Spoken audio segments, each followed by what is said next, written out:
ఆరాధనని ప్రార్థన చేసుకుని ప్రారంభించుతాం. మమ్మల్ని అతిగా ప్రేమించిన మా ప్రియపర తండ్రి, నీ నామాన్ని కొన్నాళ్ళు చెల్లిస్తున్నాం. గడిచినటువంటి పునరుద్ధరణ మొదలుకొని మళ్ళా ఈ పునరుద్ధరణ వరకు ఈ కాపుదలాన్ని భద్రతలోకి ఉంచినందుకై మనం చెల్లిస్తూ ఉన్నాం. ఈ పునరుద్ధరణ మందలిస్తున్నారు కొంచెం బిడ్డలు బట్టి మనం చెల్లిస్తున్నాం. అలాగని ఇంకెందరైతే ఈ స్థలాలు రావడం తీసిచ్చినారో వాళ్ళందరూ మీరు దర్శించండి, బిడ్డలందరినీ తీసుకుని నడిపించుకోండి. వాళ్ళ ద్వారా మహింపండి. కీర్తన భాగం ద్వారా వాక్య పట్టణంలో మీరు మాతో నడిపించుకోండి. మీరు మాతో ఉండి మాతో మాట్లాడండి, మీరు దర్శించండి. వాక్కు ద్వారా మేము మా హృదయాలను స్పందింపచ్చమని ప్రార్థన చేస్తున్నాం. మా హృదయం వలన తలుపులు తెరవబడినవై మా హృదయాంతరంగాల్లో నీ వాక్యము పరిచయనట్లుగా ఎక్కువ చూపించమని ప్రార్థన చేస్తున్నాం. విధానంలో మీరు మమ్మల్ని నడిపించండి. అలాంటి విధానంలో మేము జీవించడానికి నీ కృప దయచేయమని ప్రార్థన చేస్తున్నాం. పరిశుద్ధానికి చెల్లిస్తున్నాం. ఈ యొక్క సమయంలో పట్టుదల మహింపడండి. మీరు స్వరాలు కొట్టండి. చక్కగా పాడుకు నీ కృప దయచేయండి. జరిగించిన ఈ ఆరాధన క్రమంతటి మీ నా మహిమాత్రమే జరిగించుకోమని మీరు మహింపడుకోండి. మా పుణ్యనాథుడు రక్షకుడైన యేసు క్రీస్తునందు ప్రార్థించుకుంటున్నాం. ఆమేన్.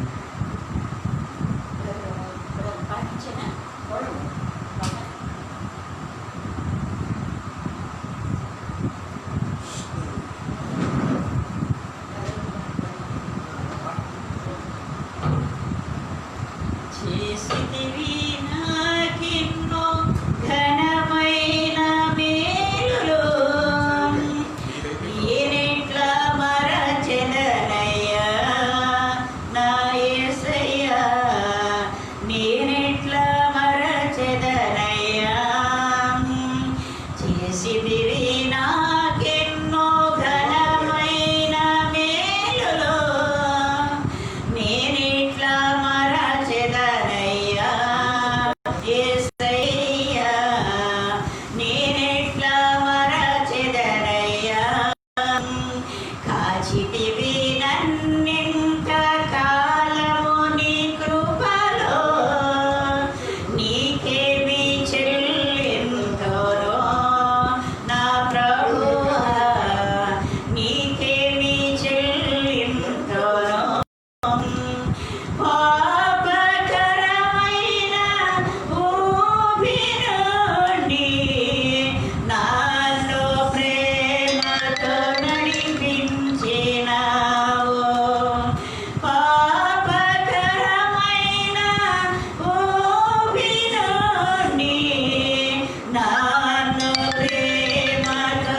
నాకు ప్రాణమైతివి, నీవే నాకు ఆశ్రయమైతివి, నీవే నీవే నాకు సర్వమైతివి, నీవే నీవే నాకు సర్వమైతివి,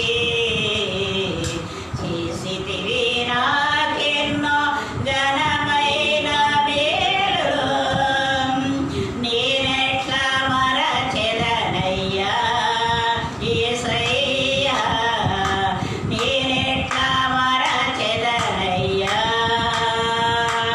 కాచితివి నన్నెంత కాలము నీ కృపలో, నీకేమి చెల్లింతును నా ప్రభువా, నీకేమి చెల్లింతును. హల్లెలూయా.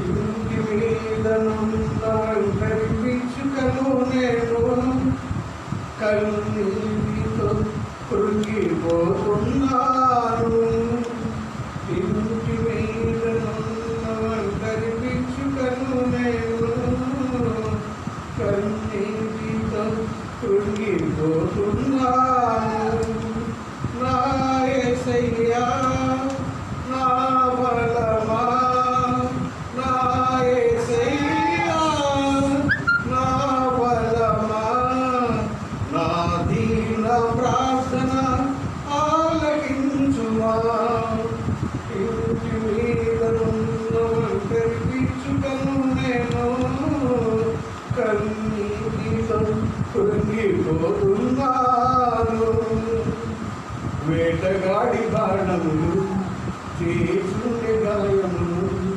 అపవాది కోరలు కోరుచుండే ప్రాణములు, అపవాది కోరలు కోరుచుండే ప్రాణములు, వేటగాడి బాణములు చేయుచుండే గాయములు అపవాది కోరలు కోరుచుండే ప్రాణములు, అపవాది కోరలు కోరుచుండే ప్రాణములు, నీ బలిపీఠం చెంత నాకు చోటు నీయమ్మా, నీ బలిపీఠం చెంత నాకు చోటు నీయమ్మా, ఆలకించుమా ఆదరించుమా ఆలకించుమా ఆదరించుమా, ఇంటి మీదనున్న ఒంటరి పిచ్చుకను నేను కన్నీటితో కృంగిపోతున్నాను, నా యేసయ్యా నా బలమా, నా యేసయ్యా నా బలమా, నా దీన ప్రార్థన ఆలకించుమా, తెలిసి తెలిసి పాపములు ఎన్నెన్నో చేసింది, తరసి తరసి చూసిన తరగవు నా దోషములు, తరసి తరసి చూసిన తరగవు నా దోషములు, తెలిసి తెలిసి పాపములు ఎన్నెన్నో చేసింది, తరసి తరసి చూసిన తరగవు నా దోషములు, తరసి తరసి చూసిన తరగవు నా దోషములు, నీ ఆత్మను కోల్పోయిన దీనుడను నేను, నీ ఆత్మను కోల్పోయిన దీనుడను నేను. ఆలకించుమా, ఆదరించుమా, ఆలకించుమా, ఆదరించుమా. ఇంటి మీదనున్న వంటని పిచ్చుకను నేను, కన్నీటితో కృంగిపోతున్నాను. నా యేసయ్యా, నా బలమా, నా యేసయ్యా, నా బలమా, నా దీన ప్రార్థన ఆలకించుమా.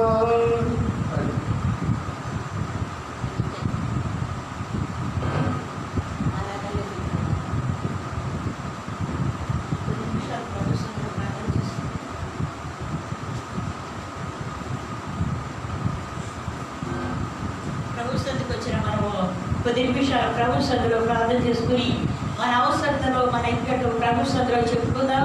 మన భారం అంతా ఆయన తొలగించే దేవుడు. 10 నిమిషాలు ప్రభు సన్నిధిలో ప్రార్థన చేసుకుందాం, మరి పెట్టుకుందాం. తర్వాత ఆరాధన క్రమంలో మనం వెళదాం. ప్రార్థన చేసుకుందాం. 10 నిమిషాలు ప్రభు సన్నిధిలో ప్రార్థన చేసుకుందాం. ఆయన ఆత్మ మన మధ్య సంచరించులాగిన, ఆయన పని మనం జీవించలాగిన, ప్రభు మన ప్రయాస వృధా కాకుండా మన ప్రతి అవసరం తీర్చలాగిన, ఆత్మీయ జీవితంలో మనం బలపడలాగిన, ఆయన శక్తిని మనం ప్రసాదించుకులాగిన మన ప్రభు సభలో ప్రార్థన చేసుకుందాం. ప్రభువా, నన్ను దాటి వెళ్ళొద్దు, నీ ఆత్మ నా మీద వచ్చాడని నీ ప్రభు సభలో ప్రార్థన చేసుకుందాం. ఏది నీ ప్రేమ నుంచి మమ్మల్ని ఎడవాడు చేయకుండా నేను సహాయం చేయండి అని ప్రభు చదువుతూ ప్రార్థన చేసుకుందాం.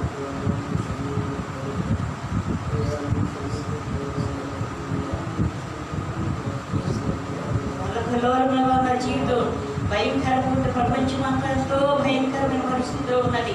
అయినప్పుడు కూడా ప్రభు మనం ఎంతగానో సురక్షితంగా కాచి కాపాడుతున్నారంటే మనం గ్రహించుకుని ఆయన హత్తుకుని జీవించేవారుగా ఉందాం. ఈ ఉదయకాలం ఈ ఆరాధనలో వెళ్ళడం 10 నిమిషంలో ప్రభు సన్నిధిలో ప్రార్థన చేసుకుందాం. దేవా, నన్ను దాటిపోతుంది ఆయన ఈ ఉచిత వెలుపుకు నా మీరు నిండుగా కృపరించండి అని ప్రభు సన్నిధిలో ప్రార్థన చేసుకుందాం. ఆయన నిన్ను ఎడబాడుతున్నప్పుడు ఆయన మా బ్రతికంతా దండగా ప్రభు సన్నిధిలో ప్రార్థన చేసుకుందాం. ప్రభు మా ఫలింపచేయండి, మీరు బహుగా ఫలింపచేయండి ప్రభు సన్నిధిలో ప్రార్థన చేసుకుందాం. ఈ వారికి మమ్మల్ని బ్రతికించును, అదే మాకు బాధలో నెమ్మదని ప్రభు సన్నిధిలో ప్రార్థన చేసుకుందాం. బలపరచు అని అయితే మనము ఆయన పని చేస్తున్నాం.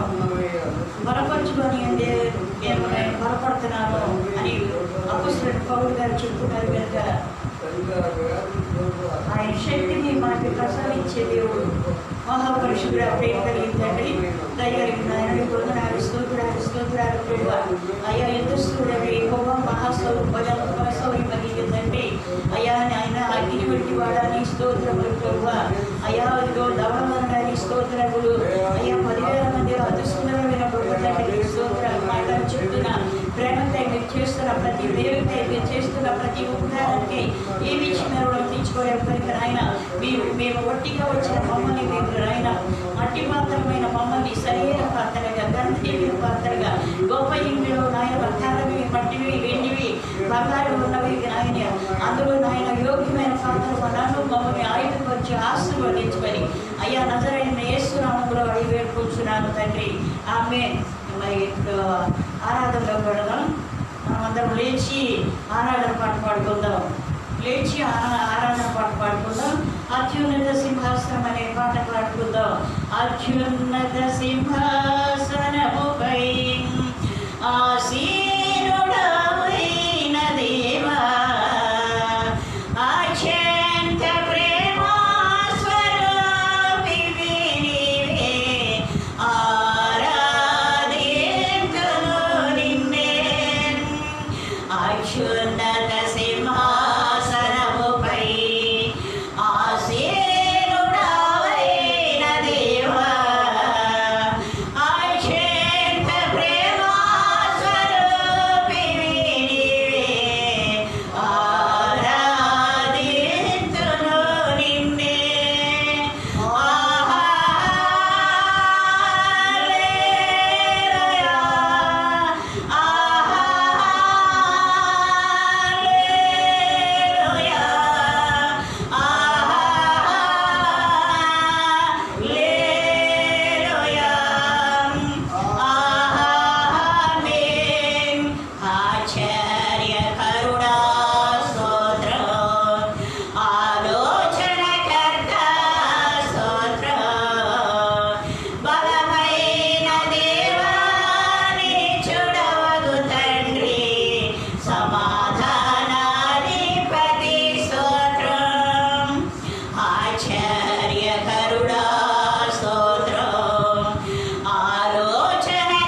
119వ దావిది కీర్తన 28వ తారీఖు ఆదివారాన్ని సమర్పించిన దేవుని కీర్తన గ్రంథము 119:33 వచనం నుంచి 43 వచనం వరకు సమయం బాబు చదివిపిస్తాడు.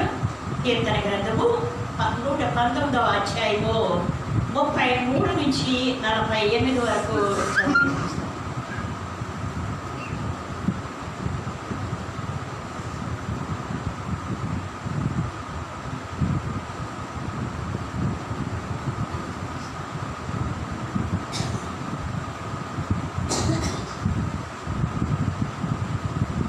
దావీదు రాసిన కీర్తనలు 119వ కీర్తన 33 నుండి 42 వరకు మార్చి చదివి 43 అర్థం చదువు. యెహోవా నీ కట్టడలను అనుసరించుటకు నాకు నేర్పుము, అప్పుడు నేను కడమట్టుకు వాటిని గైకొందును.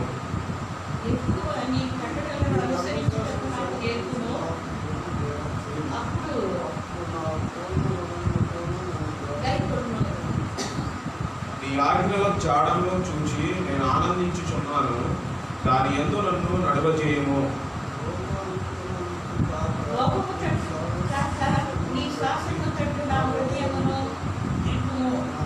వ్యర్థమైన వాటిని చూడకుండా నా కన్నులు తిప్పివేయము, నీ మార్గంలో నడుచుకుంటకు నన్ను బ్రతికింపుము. నీ భయము పుట్టించుము, నీ సేవకునికి దాన్ని స్థిరపరచుము. నీ న్యాయ విధులు ఉత్తమములు, నాకు భయము పుట్టించుచున్న నా అవమానమును కొట్టివేయము. నీ ఉపదేశములు నాకు అధిక ప్రియములు, నీ నీతిని బట్టి నన్ను బ్రతికింపుము. యెహోవా నీ కనికరములు నా యొద్దకు రానిమ్ము, నీ మాట చొప్పున నీ రక్షణ రానిమ్ము. అప్పుడు నాకు కూర్చుకునైకి నేను ఉత్తరమియ్యగలను, ఏలయనగా నీ మాట నమ్ముకొని ఉన్నాను. నా నోట నుండి సత్యవాక్యములను ఏమాత్రము తీసివేయము, నీ న్యాయ విధుల మీద నా ఆశ నిలుపు ఉన్నాను. నిరంతరము నీ ధర్మశాస్త్రం అనుసరించదను, నేను నిత్యము దానిని అనుసరించదను. రామను సువార్త 3వ అధ్యాయము, రామను సువార్త 3వ అధ్యాయము 22 నుంచి 30 వరకు. 2వ పాఠంగా యోహాను సువార్త 3వ అధ్యాయము 22 నుండి 30 వరకు చదువు. అటు తర్వాత యేసు తన శిష్యులతో కూడా యూదయ దేశమునకు వచ్చి అక్కడ వారితో కాలము గడుపుచు బాప్తిస్మం ఇచ్చుచూ ఉండెను. సలీము దగ్గర ఉన్న ఐనోను స్థలములో నీళ్లు విస్తారంగా ఉండేను కనుక యోహాను కూడా అక్కడ బాప్తిస్మం ఇచ్చుచూ ఉండెను. జనులు వచ్చి బాప్తిస్మం పొందేరి. యోహాను ఇంకాను చెరసాలలో వేయబడి ఉండలేదు. శుద్ధీకరణను గురించి యోహాను శిష్యులకు ఒక యూదునితో వివాదము పుట్టెను. కనుక వారు యోహాను వద్దకు వచ్చి, బోధకుడా, ఎవడు యోర్దానుకు అవతల నీతో కూడా ఉండెనో, నీవు ఎవరి గురించి సాక్ష్యం ఇచ్చుదువో, ఇదిగో ఆయన బాప్తిస్మం ఇచ్చుచున్నాడు, అందరూ ఆయన యొద్దకు వచ్చుచున్నారని అతనితో చెప్పిరి. అందుకు యోహాను ఇట్లనెను, తనకు పరలోకము నుండి అనుగ్రహింపబడితేనే గాని ఎవడును ఏమీ పొందనేరడు. నేను క్రీస్తులు కాననియు ఆయన కంటే ముందుగా పంపబడిన వాడని నీవు చెప్పినట్లు మీరే నాకు సాక్షులు. కుమార్తె గలవాడు పెండ్లి కుమారుడు. అయితే విలువబడి పెండ్లి కుమారుని స్వరము వినడి స్నేహితుడు ఆ పెండ్లి కుమారుని స్వరము విని మిక్కిలి సంతోషించును. ఈ నా సంతోషము పరిపూర్ణమై ఉన్నది. ఆయన హెచ్చవలసి ఉన్నది, నేను తగ్గవలసి ఉన్నది. బుద్ధివర్గం దేవుడు.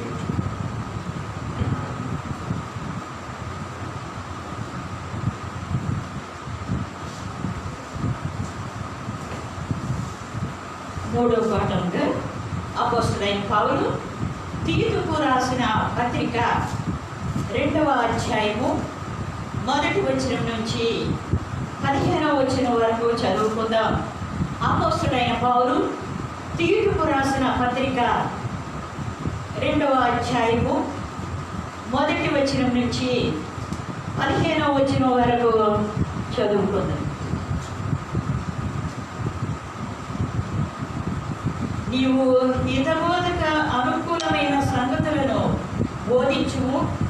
ఏలయనగా వృద్ధులు మితానుభవం గలవారు, మనుషులను స్వస్థత బుద్ధి గలవారును, విశ్వాస ప్రేమ సహనమందు లోపము లేని వారినై ఉండవలననియు, ఆరాధననే వృద్ధ స్త్రీలు కొండెకత్తెలు మిగుల మద్యపానాశక్తులనై ఉండగా ప్రవర్తన యందు భయభక్తులు గలవారై ఉండవలననియు, దేవుని వాక్యము దూషింపబడకుండునట్లు యవన స్త్రీలు తన భర్తలకు లోబడి ఉండుడి, తన భర్తలను శిశువులను ప్రేమించువారును, స్వస్థత బుద్ధి గలవారును, పవిత్రులను, ఇంట ఉండి పని చేసుకుని వారును మంచివారునై ఉండవలనని బుద్ధి చెప్పుచు మంచి ఉపదేశము చేయవారునై ఉండవలనని బోధించుము.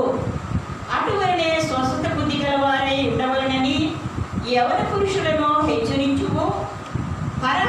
పక్షమందుండు వారు మరణము గూర్చి చెడు మాటలు ఏదియో చెప్పనేరక సిక్కులు కొనట్లు అన్నిటి ఎంతో నిన్ను నీవే సత్కార్య విషయములై మాదిరిగా కనపరుచుకొనుము. నీ ఉపదేశము మోసమని గాను మాన్యమైనది గాను నిరాక్షేపమైన హితవాక్యముతో కూడినది గాను ఉండవలెను. దాసులైన వారు అన్ని విషయముల యందు మన రక్షకుడకు దేవుని ఉపదేశము అలంకరించినట్లు తమ యజమానులకు ఎదురు చూచుట చెప్పక ఏమీయో అపహరింపక సంపూర్ణమైన మంచి నమ్మకమును కనపరచుచు అన్ని కార్యముల యందు వారిని సంతోషపెట్టుచు వారికి లోబడి ఉండవలనని వారిని హెచ్చరించుము. యావనగా సమస్తము మనుషులకు రక్షణకరమైన దేవుని కృప ప్రత్యక్షమై మనము భక్తిహీనత యందు ఇహలోక సంబంధమైన దురాశలను విసర్జించి శుభభద్రమైన నిరీక్షణ నిమిత్తము అనగా మన దేవుడు మన రక్షకుడైన యేసుక్రీస్తు మహిమ యొక్క ప్రత్యక్షత కొరకు ఎదురు చూచుచు ఈ లోకములో స్వస్థత బుద్ధితోనూ నీతితోనూ భక్తితోనూ బ్రతుకుచుండవలనని మనకు బోధించుచున్నది. ఆయన సమస్తమైన దుర్నీతి నుండి మనలను విమోచించి సక్రియ ఆసక్తి గల ప్రజలను తమ కోసరము పవిత్రపరచుకొని తన సొత్తుగాను చేసుకొనుటకు తను తానే మన కొరకు అర్పించుకొనెను. వీటిని గూర్చి బోధించుచు హెచ్చరించుచు సంపూర్ణాధికారముతో దుర్బోధను ఖండించుచుండుము. నిన్ను నీవే తృణీకరింప నీయకము. ఈ వాక్యము మన వినికిడిలో ఫలించునుగాక.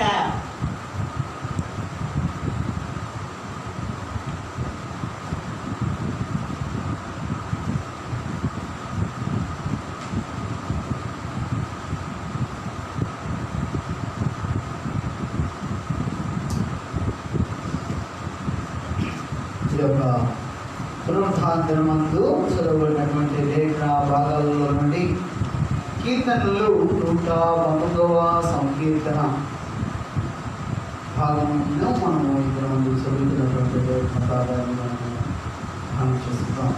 ఈ కీర్తన హీబ్రూ యొక్క అక్షరాలతో స్వసంబంధము కలిగితాయి. చూడండి, ఈ కీర్తన మొత్తము చరణాలు వచ్చేసరికి కదా 176 చరణాలు ఉంటూ ఉన్నాయి. వాటి ఏమన్నారంటే శ్లోకాలు అన్నారు. 176 శ్లోకాలు నుండి 22 చరణాలు ఉన్నాయి. అనగా 22 అక్షరాలు, హీబ్రూ అక్షరాలు 22. ఆ హీబ్రూ అక్షరాలు అనేటువంటి ఆ 22లో ఈ దినమందు మనం చదువుకున్నది 5వ అక్షరము. దాన్ని కే అని చూస్తూ ఉన్నాం. ఒకసారి మీ బైబిల్లో చూడండి, 33వ యొక్క శ్లోకానికి పైన ఉన్నటువంటి మాటను అక్షరాన్ని చూడండి. కే అనంగా ఏ అనేటువంటి ఆ యొక్క విధానాన్ని వ్రాయబడినటువంటి విషయాన్ని 33 33వ శ్లోకం చదివింది కదా, 33 నుండి కదా చదివింది. దానికి మధ్యలో ఏముంది? 75 మధ్యలో 32కి 33కి హే కదా. హే అనేటువంటిది మనం చూస్తూ ఉన్నప్పుడు ఈ యొక్క హే అనేటువంటి మాటకు అర్థం ఏమిటి అనగా కన్ను అని మనం చూస్తూ ఉంటాం. యేసు ప్రభువైన యేసు కన్ను ఆత్మకు అలాగే కిటికీకి ఆయన పోల్చి చెప్పడము మనం చూస్తూ ఉంటాం. ఈ యొక్క 33వ చరణం 5వ భాగంగా మనం చూస్తూ ఉన్నాము. అయితే 176 శ్లోకాలు ఉన్నటువంటి యొక్క భాగంలో ఎలాగూ మనము ఒక్కొక్క శ్లోకానికి వచ్చేసరికల్లా అనగా ఒక్కొక్క అక్షరము ఇప్పుడు ఒక్కొక్క అక్షరానికి 8 శ్లోకాలు, 8 × 22 లేక 22 × 8 176 శ్లోకాలు కలిగినటువంటిది ఈ యొక్క సుదీర్ఘమైనటువంటి కీర్తన. హీబ్రూ అక్షరము ఈ 5వ అక్షరం ఏంటి? హే. హే అనగా ఏంటి? కన్ను. కాబట్టి ఈ యొక్క శ్లోకాలలో మనం చూస్తూ ఉన్నాము. ప్రతి 8 శ్లోకాలలో 8 విషయాలు, ఈ శ్లోకాలన్నిటిలో కూడా ప్రాముఖ్యమైనటువంటి 119వ సంకీర్తన 8 విషయాల మీద ఆధారపడి ఉంటుంది.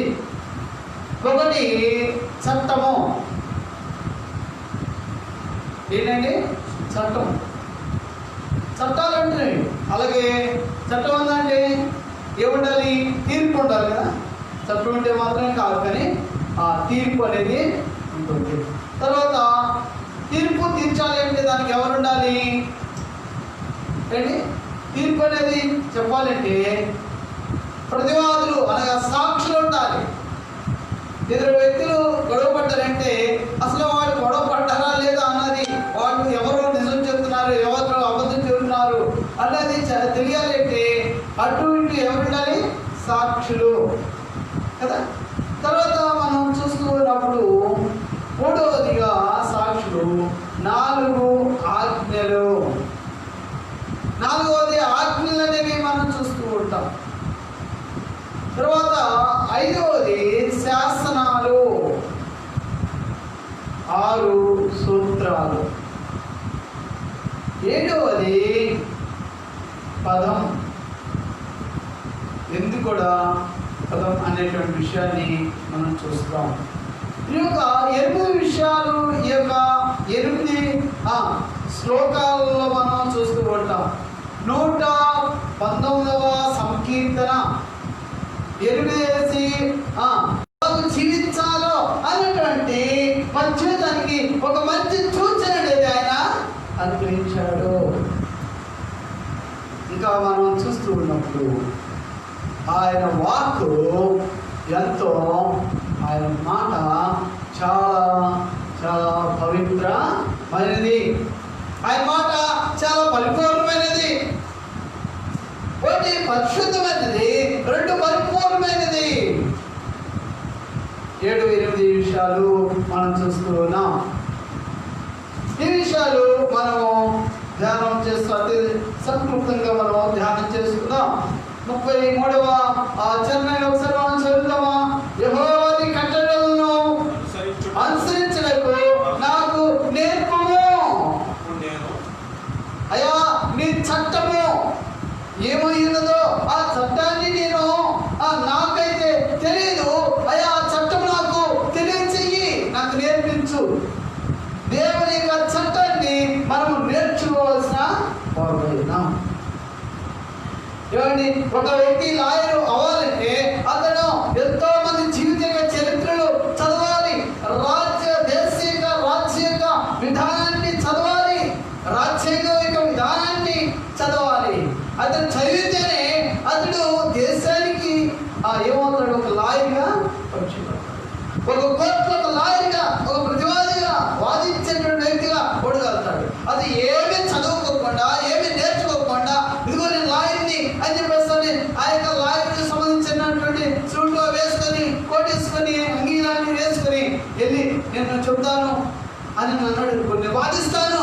నీకేం పర్వాలేదు నేనున్నానని ప్రతిపాదనకి వెళ్ళారనుకోండి, ఎవరైనా చేయగలుగుతారా? ఎవరు వాదించగలుగుతారా? అయితే ఇక్కడ మనం చూస్తూ ఉన్నప్పుడు మన ప్రతివాది అయినటువంటి అపవాది అయిన వాడు ఒకడు ఉన్నాడు. ఆ అపవాది అయినటువంటి వాడిని మనము వాదించే వ్యక్తులుగా మనం ఉండాలి అంటే, వాడిని మనం జయించే వ్యక్తిగా ఉండాలి అంటే, అతని మీద మనం జయపొందుకునే వారికి ఉండాలంటే మనము ఈ యొక్క చట్టమైనటువంటి ఈ వాక్యాన్ని మనం నేర్చుకోవాలి. ఆ వాక్యాన్ని మనం నేర్చుకోవాలి. అది నేర్పించమని ఆయన మనము అడగాలి. అలా అడిగినప్పుడు ఆయన మనకు దాన్ని నేర్పించేవాడైనాడు. యోహాను శుభవార్తలు మనం చూస్తూ ఉన్నట్లయితే 6వ అధ్యాయము 44వ వచనాన్ని ఒకసారి మనము చదువుకుందాం. యోహాను శుభవార్త 6వ అధ్యాయము 44వ వచనములో ఇలాగూ రాయబడి ఉన్నది. ప్రభువైన యేసు క్రీస్తు ఇలాగూ తెలియజేస్తున్నాడు, నన్ను పంపిన తండ్రి వారిని ఆకర్షించితేనే గాని ఎవడను నా యొద్దకు రాలేడు. ఏంటంట? ఎవరైనా ఈ యొక్క వాక్యాన్ని నేర్చుకోవాలన్నా, ఈ వాక్యమును ధ్యానించాలన్నా, ఆ మాట ఆలకించాలన్నా, ఆ మాటకు విధేయత చూపాలన్నా, ఆ వాక్యమును అనుసరించాలి అన్నా ఎవరు ఆజ్ఞ ఉండాలి? తండ్రి, పరలోకములో ఉన్నటువంటి నా తండ్రి ఒకటిని ఆకర్షించితేనే కానీ, ఒకటి హృదయం నా తట్టు త్రిప్పబడితేనే కానీ, లేకపోతే తన హృదయం ఎంత మాత్రమే నా తట్టు త్రిప్పబడదు. లోకములో ప్రపంచంలో ఎంతో మంది ప్రజలు ఆయన చేత రూపించబడిన వారే ప్రతి ఒక్కరు. ఈ లోకంలో జీవిస్తున్న ప్రతి మానవుడు కూడా తల్లి గర్భములో ఆయనే పిండముగా ఆయన ఉత్పత్తిని అనుగ్రహించి ఆ యొక్క పోలికను ఆయనే ఏర్పాటు చేసి ఉన్నాడు. పోలికలు అనేవి ఎవరు కూడా ఎవరి తల్లిదండ్రులు ఎవరన్నా ఏర్పాటు చేసుకున్నారా?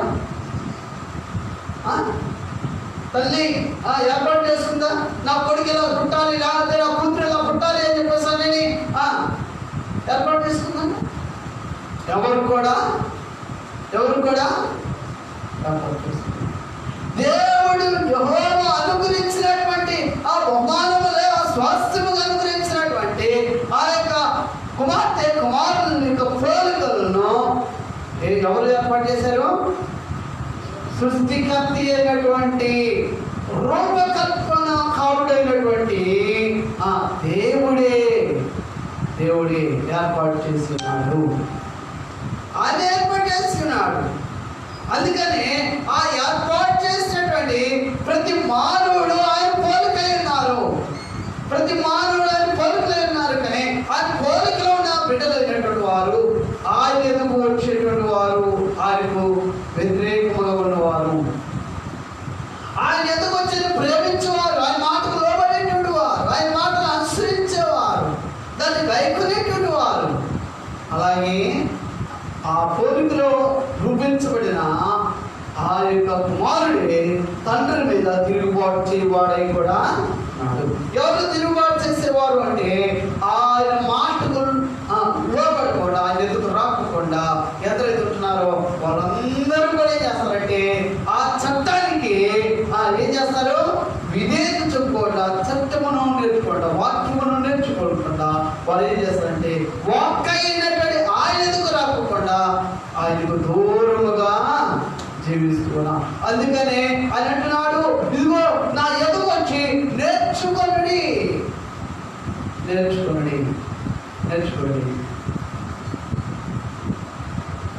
యెహోవా దృష్టి మంచివారి మీదనో చెడ్డవారి మీదనో అది చూస్తూ ఉంది. ఆయన మంచివారిని చూస్తూ ఉన్నాడు, చెడ్డవారిని చూడుకోకుండా ఆయన విడిచిపెట్టేవాడు కాదు. ఎందుకని ఆయన మంచివారిని చెడ్డవారిని చూస్తూ ఉన్నా అంటే ఆయన సమానముగా ఏ భేదము లేకుండా అందరూ సమానంగా చూడడానికి కారణం ఏంటంటే వారును ఆయన విడుదలై ఉన్నారు. ఒకవేళ సమయంలో వారును ఆ యొక్క చట్టం ఎదుకే రావాల్సిన వారైనారు, ఆయన వాక్యం ఎదుకే రావాల్సిన వారైనారు కనుక అందుకని ఆయన ఏం చేస్తున్నాడంటే అందరినీ సమానంగానే ఈ యొక్క భాగాలు మనం చూస్తూ ఉన్నట్లయితే చాలా మంది అంటారు, ఏమండి ఎంత చెప్పినా కానీ మార్చాను, ఎంత చెప్పినా కానీ ఏం చేయట్లేదు, రావట్లేదండి. చెప్పడానికి చెబుతున్నాం కానీ రావడం లేదు. రావాలంటే ఎవరు ఆకర్షించాలంట? నువ్వు నేను ఆకర్షిస్తే ఎవరు కూడా రారు. ఏమండి, మన ఆకర్షణ ద్వారా ఎవరైనా వచ్చారంటే వారు ఏం చేస్తారంటే కొంతకాలమే ఉంటారు, కొద్ది రోజులు ఉంటారు, కొన్ని నెలలు ఉంటారు, కొన్ని సంవత్సరాలు ఉంటారు. తర్వాత ఏం చేస్తారంటే మరలా ఈ సంఘాన్ని విడిచి మరలా ఇంకో సంఘానికి వెళ్తారు. మళ్ళీ అక్కడ ఏదో ఆకర్షించబడినటువంటి విధానాన్ని బట్టి అక్కడ కొన్ని దినాలు అక్కడ గడుపుతూ ఉంటారు. మళ్ళీ అక్కడ నుండి ఏం చేస్తారు, మరో వైపుకి వెళ్ళిపోతుంటారు. కానీ స్థిరంగా ఎవరు ఉంటారు? ఎవరు? తండ్రి చేత ఎవరైతే ఆకర్షించబడుతూ ఉంటారో, తండ్రి చేత ఎవరైతే ప్రేరేపించబడుతూ ఉంటారో, తండ్రి ఎదుగు ఎవరైతే ఇదిగో నేను నా తండ్రి యొక్క మాట ప్రకారము, నా తండ్రి చిత్త ప్రకారము నేను జీవించాలి, నేను అనుసరించాలి అని ఎవరైతే ఒక నిర్దిష్టమైనటువంటి తీర్మానం కలిగినటువంటి వారు వింటారో వారే అంటే స్థిరమైన వారిగా, తండ్రి మాటకు లోబడి వారు మాత్రమే స్థిరంగా ఉంటారు. తండ్రి మాటకు లోబడిన వారు ఏం చేస్తారు, ఆకర్షణ వైపు చూస్తారే తప్ప, ఆకర్షణ బట్టి వస్తారే తప్ప వారు ప్రతికూలమైన పరిస్థితులు వారు ఏం చేస్తారంటే పారిపోతూ ఉంటారు. అనుకూల పరిస్థితులను వస్తారు, ప్రతికూల పరిస్థితులను పారిపోతారు, అంతే జారిపోతారు. వారు ఇష్టాన్ని బట్టి తీర్చుకోరు. అందుకని ఇక్కడ కీర్తనలో అంటూ ఉన్నాడు, ఏమన్నా చదువు ఒకసారి, యెహోవా నీ కట్టడలను అనుసరించుటకు నాకు నేర్పుము. అప్పుడు నేను ఎప్పుడు యెహోవా దేవుడు తండ్రి ఆకర్షించినప్పుడు తండ్రి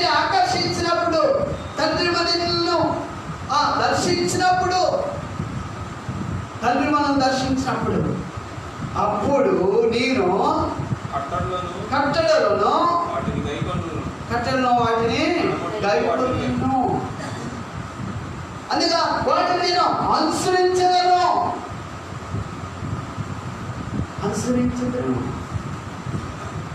ఇలా దేవుని యొక్క బిడ్డలారా, తర్వాత మనం చూస్తూ ఉన్నప్పుడు ఈ యొక్క 8లో చట్టాలు అని చెప్పేసి అనుకున్నాం కదా. ఏమని తెలియజేస్తుందంటే నేర్పుము, దేవుని యొక్క వాక్యము, కట్టడలు అనగా చట్టాలు అనేవి ఏం చేయాలి, మనము నేర్చుకోవలసిన, తెలుసుకోవచ్చు. అది కట్టడాలు ఏంటి,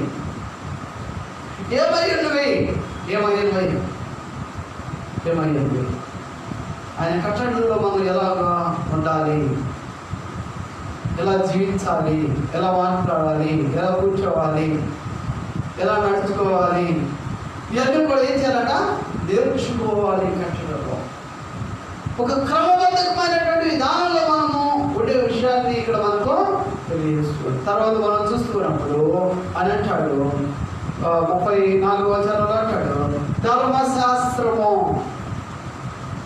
ఏం చేస్తుంది? ధర్మశాస్త్రం అంటే కట్టి కన్ను తీర్పిస్తుంది. దాని తర్వాత చెప్పే కదా ఏముంటుంది, తీర్పు. నువ్వు చట్టం నేర్చుకున్నప్పుడు నువ్వేం చేయాలంటే తీర్పు. రెండవది ధర్మశాస్త్రం, తీర్పు. ధర్మశాస్త్రము దేవుని యొక్క లేఖనంలో ఉన్నటువంటి ఆ యొక్క పంచ గ్రంథాలైనటువంటి 5 కాండాలు, అలాగే రాజుల యొక్క చరిత్రలు, దినవృత్తాంతం, మొదటి రాజులు, మొదటి సమూయేలు గ్రంథము, రెండవ సమూయేలు గ్రంథము, మొదటి రాజులు, రెండవ రాజులు, మొదటి దినవృత్తాంతం, రెండవ దినవృత్తాంతములు, ఈ యొక్క పుస్తకాలు చదివినప్పుడు నీకేమర్థం అవుతుందంటే తీర్పులు అనేవి దేవుడు ఎలాంటి తీర్పు తీర్చున్నాడు, దేవుని యొక్క కట్టడను, ఆయన ఆజ్ఞలను, ఆ చట్టాన్ని వారు నిరాకరించినప్పుడు దేవుడు వారి పట్ల ఎలాంటి తీర్పు తీర్చున్నాడు, ఎలాంటి ఉగ్రతను వారి మీద పంపించాడు. దేవుడి మాట వినకపోతే అవన్నీ కూడా మనము చదువుతాం కదా, వాటిలో చూస్తాం లేదా, ఆది కాండంలో చూస్తాం కదా. దేవుడు చట్టాన్ని పెట్టాడు, వాటిని మనం చూస్తాం. ఇదిగో ఆదాము, ఇదిగో ఈ తోట అంతా కూడా నీకు స్వేచ్ఛ, స్వతంత్రత ఉంది, కానీ మధ్యలో ఉన్నదాన్ని ఏం చేయకూడదు, చెప్పాడు చట్టం ఇదయ్యా అని. కానీ ఆ చట్టములు ఏం చేశాడు? చట్టాన్ని పాటించాడా? ఆ కట్టడాన్ని పాటించాడా ఆదాము? ఆదాము నుండి మనం చూసుకున్నాం. అనేక మంది ఉన్నారు, కానీ ఆదాము నుండి చూడు. మొదటి మనిషి ఆయన కదా, మనం పితరుడు ఆయన కదా, మొదటి వ్యక్తి దేవుని స్వహస్తాల చేత రూపించబడినటువంటి ఆయన, దేవుని హస్తం చేత రూపించబడినటువంటి ఆయన ఆదాము. అయితే మనం తల్లి గర్భం నుండి వచ్చిన వారు మనం. కయ్యలు, ఏబేలు వీళ్ళందరూ కూడా అక్కడి నుండి తల్లి గర్భం నుండి వచ్చినవారు. మొదట దేవుడే మన హస్తం చేత రూపించిన వ్యక్తిని మనం చూద్దాము. దేవుడు చట్టాన్ని ఇచ్చాడు, ఆ చట్టమును ఏం చేశాడు? మీరాడు. అప్పుడు తీర్పిచ్చాడా లేదా దేవుడు? ఆదామా, ఆదామా నువ్వు ఎక్కడున్నావు? ఎక్కడికి వెళ్ళిపోయాడు? చెట్టు చాటు. ఇక్కడ మనము చెట్టు చాటు వెళ్ళినప్పుడు ఏం చేస్తాడు అంటే సాక్ష్యం. అసలు సాక్ష్యం ఎవరు? చెట్టు చాటుకు వెళ్ళడానికి పంపింది ఎవరు? సాక్షులు వచ్చేసారు. ఎవరు? అవ్వగారిని సర్పమును చూపిస్తున్నాడు కదా ఆదాము గారు. వాళ్ళిద్దరే చూడు, వాళ్ళిద్దరున్నారు, సాక్షులు గారు ఉన్నారు, మీరు రావడానికి కారణం అన్నాడు. అవును కాదు?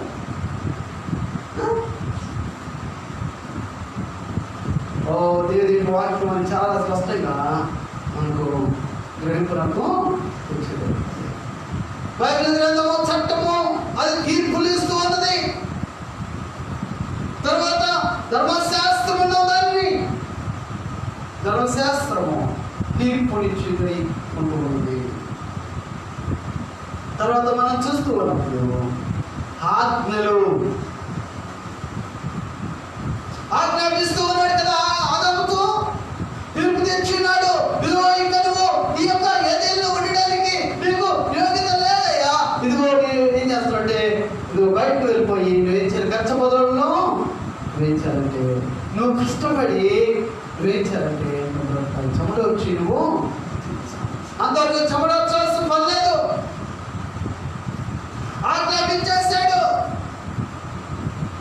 ఇదిగో ఇంకా నీవు ఇక్కడ నివసించడానికి, సుఖంగా జీవించడానికి ఇక వీలు లేదు, సుఖంగా బ్రతకడానికి లేదు. వేయించాలి. నువ్వు ఆజ్ఞ మీరి ఉన్నావు, చట్టాలు మీరేవు కాబట్టి దాని ప్రతిఫలం తీర్పు ఏంటంటే ఇదిగో శిక్ష. ఆజ్ఞ నీ ఆజ్ఞలను, నీ ఆజ్ఞల జాడను చూచి నేను ఆనందించున్నాను. దేవుని యొక్క ఆజ్ఞ యొక్క జాడను మనం చూస్తే ఏం కలిగింది? అసలు ఆనందం కలిగింది. ఆయన నడుచుకోమని ఏంటి ఏమండి? ఎప్పుడు ఆదాము ఆజ్ఞ మీరి ఉన్నాడు కాబట్టి, ఆయన ఆజ్ఞ మీరి ఉన్నాడు కాబట్టి మరొక ఆజ్ఞ అనేది వచ్చింది కదా, మరో శాస్త్రం వచ్చింది, మరో తీర్పు అనేది వచ్చింది, అతనికి ఉగ్రత అనేది వచ్చింది. ఆయన ఏమైనా ఆజ్ఞాపించాడు దేవుడు ముందు? అయ్యా ఇదిగో సమస్తాన్ని నేను నీకు ఇచ్చాను, శ్రమించవలసిన పని లేదు. అంటే ఆదాము శ్రమించాడా? ఏదేలో ఉన్నప్పుడు కష్టపడ్డా? మహిమావస్త్రాలు కలిగి ఉన్నారండి వారు, మహిమావస్త్రాలు కలిగి ఉన్నారు. స్త్రీ పురుష అనేటువంటి వ్యత్యాసం అనేది లేనట్టు స్థితిని కలిగి ఉన్నారు. జీవాహారమైనటువంటి వృక్షాలు వాళ్ళు భుజించిన వారై, జీవ వృక్షములను భుజించి ఫలాలను భుజించినటువంటి వారు మహిమావస్త్రాలు కలిగినటువంటి వారై, ఎప్పుడైతే ఆజ్ఞ చట్టమును మీరినారో తీర్పు గురైనారు. తీర్పు గురైన తర్వాత అనుకున్నారు, అయ్యో ఆజ్ఞలను అనుసరిస్తే ఎంత బాగుంటుంది. కానీ ఆజ్ఞలు ఎంతో ఆనందాన్ని కలిగేసి ఆజ్ఞ, దేవుడి ఆజ్ఞ అనేది ఏం చేస్తుందంటే మానవ జీవితానికి ఆనందమైన సంతోషాన్ని కలిగిస్తుంది. ఎప్పుడు మనకి తెలియజేయబడిందంటే, మన ఎప్పుడుగా మనం జ్ఞానోదయం ఏంటంటే నష్టపోతేనే మనకు జ్ఞానోదయం అయింది. నష్టపోయేంత వరకు, నష్టపోయే వరకు జ్ఞానోదయం కాదు కదా. నష్టపోయిన తర్వాత అదే ఎంత పని చేశారు, అసలు అది చెప్పుకుంటే బాగుంటుంది. ఉద్యోగంలో సస్పెండ్ కానంత వరకు ఆ ఉద్యోగం అనేది ఆ వ్యక్తికి తెలియదు. ఉద్యోగంలో ఏదో చేయలేదు తప్పు చేస్తున్నప్పుడు సస్పెండ్ అయినప్పుడు అప్పుడు అయ్యో నేను అది మేలుకోండి ఉంటే చేయకుండా ఉంటే బాగుండేది కదా, దాన్ని బట్టి ఆనందిస్తా. అప్పుడు ఆనందం ఎప్పుడు పోయినప్పుడు ఆనందం, ఉన్నప్పుడు కాదు. చూసుకోండి, ఈ ఆజ్ఞలు ఏం చేస్తాయంటే నాకు ఆనందమును. తర్వాత దాని ఎందు నన్ను అడుగు చేయము. నేను మనము ఇచ్చారంటే దానిలో మనం నడుచుకోవచ్చు. దేవుని యొక్క ఆజ్ఞల్లో ఆయన చట్టమును మనము, ఆయన తీర్పునకు మనం ఇచ్చారంటే అయ్యా ఇదిగో నిజమే, మీరు ఇచ్చిన చట్టాన్ని నేను ఏం చేశానంటే తిరస్కరించిన వ్యక్తిని. ఏంటి చట్టాన్ని ఏం చేసాం మనము? తిరస్కరించిన వ్యక్తులవి. ఆ చట్టము నాకు తిరస్కరించడం ద్వారా వచ్చే తీర్పు నేను అనుభవించాల్సిన వ్యక్తి. అందుకనే తల్లి గర్భములో నేను ఏమై ఉన్నాను? పాపములను పుట్టిన వాడినై ఉన్నాను అని దావీదు కీర్తనకారుడే ప్రేమిస్తున్నాం.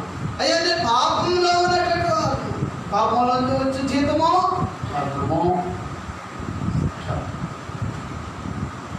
అయితే ఆ మరణం నుండి భౌతికమైనటువంటి మరణం కలిగినప్పుడు ఆధ్యాత్మిక మరణం అనేది లేకపోకుండా ఆ మరణం నుండి జీవనం నడిపించగలిగిన వాడు నీవై ఉన్నావు. ఆ జీవాధిపతి అయినటువంటి నీ ఆత్మలో, నీ వాక్కులో మీరు మమ్మల్ని నడిపించండి. ఆధ్యాత్మికమైనటువంటి విధానంలో మనము నడిపించబడాలి అనేటువంటి విషయాన్ని ఇక్కడ ఆయన తెలియజేస్తున్నారు. తర్వాత మనం చూస్తూ ఉన్నప్పుడు ఆయన ఏమంటున్నాడంట, చదువుకుంటే ఒకసారి 36వ చరణంలో, అనగా దురాశ తట్టు కాక నీ శాస్త్రముల తట్టు నా హృదయము లోహము తట్టు కాక. దురాశ తట్టు కాక నీ శాస్త్రముల తట్టు నా హృదయము. లోకములో ఉన్నటువంటి దురాశ వ్యర్థమైనటువంటి వాడు. సస్పెండ్ అనేది ఎప్పుడు అవుతారు మనిషి? ఆ ఉద్యోగం నుండి ఎప్పుడు తీసేయబడతాయంటే ఆజ్ఞ శాస్త్రాన్ని మీనప్పుడు కదా. మనం కూడా అంట దేని వైపు వెళ్ళకూడదు? దురాశ వైపు వెళ్ళకూడదు. దురాశ ఏం చేస్తుంది? ఏంటి దురాశ దొరుకుతానా? ఏంటి దురాశ ఏం చేస్తే గర్భము ధరిస్తుంది. పాపము కట్టు ఉన్నది, దురాశ గర్భము ధరిస్తుంది. యాకోబు భక్తుడు తెలియజేస్తాడు ఆ విషయాన్ని. యాకోబు రాసిన పత్రికలో ఆ విషయం రాయబడి ఉన్నది. ప్రియా బిడ్డలారా, నీవు నేను మనము అందుకని ఎటువైపు వెళ్ళకూడదుగా? దురాశ వైపు వెళ్ళినట్లయితే ఏం చేస్తామంట? దురాశ వైపు వెళ్ళినట్లయితే మనము పాపము చేసిన వారు వింటాము. మనము తీర్పునకు, శిక్షకు మనము గురయ్యేవారై ఉంటాము.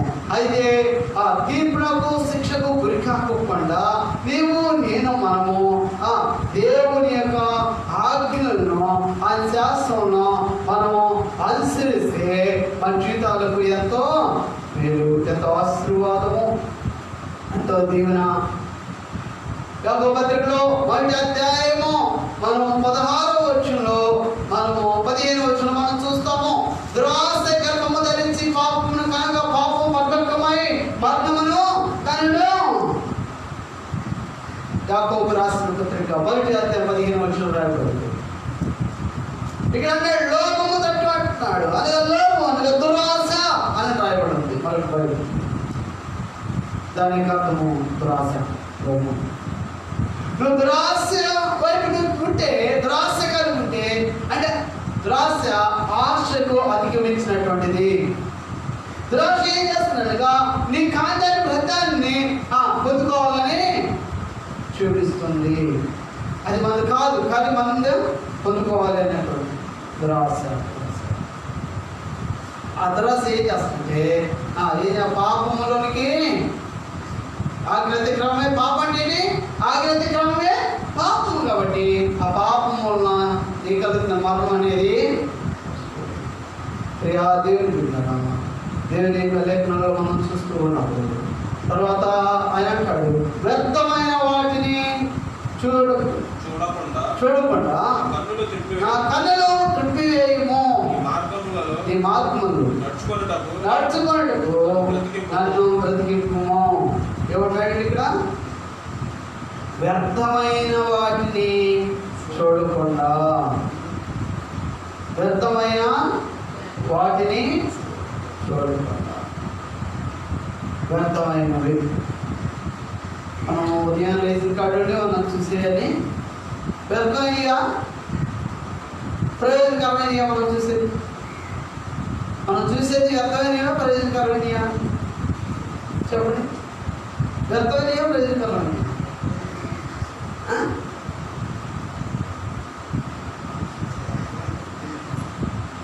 మనము ఉదయం లేచిన కాడండి తెల్లారు లేచిన తర్వాత, ఉదయాన్నే లేచిన తర్వాత, రాత్రి అయ్యి తెల్లారు లేచిన తర్వాత మనం చూసేది కూడా తెల్లారు అయిందంటే చాలు వ్యర్థమైనవి. ప్రయోజనకరమైనది ఏంటి?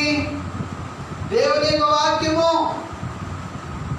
దేవుని యొక్క వాక్యము, దేవుని నామమును స్తుతించేటువంటి విధానాలు,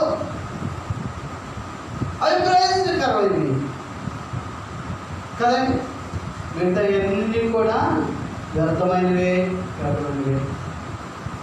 దేవుని బిడ్డలారా, అందుకని అంటాడు, వ్యర్థమైన వాటిని చూడకుండా నా కన్నులు, లోకములో ఉన్న ప్రతిది కూడా వ్యర్థమైనది. నేను చెప్పదలుసు మా లోకంలో ఉన్న ప్రతిది వ్యర్థమైందని మహాజ్ఞాని అయిన సొలొమోను రాజు తెలియజేస్తూ ఉన్నాడు. ఈ భూమి మీద సమస్తమును వ్యర్థమే తెలియజేస్తున్నాడు. ఆయనకి ఎంతమంది భార్యలు? 1000 మంది, 300 మంది ఉపనిపతులు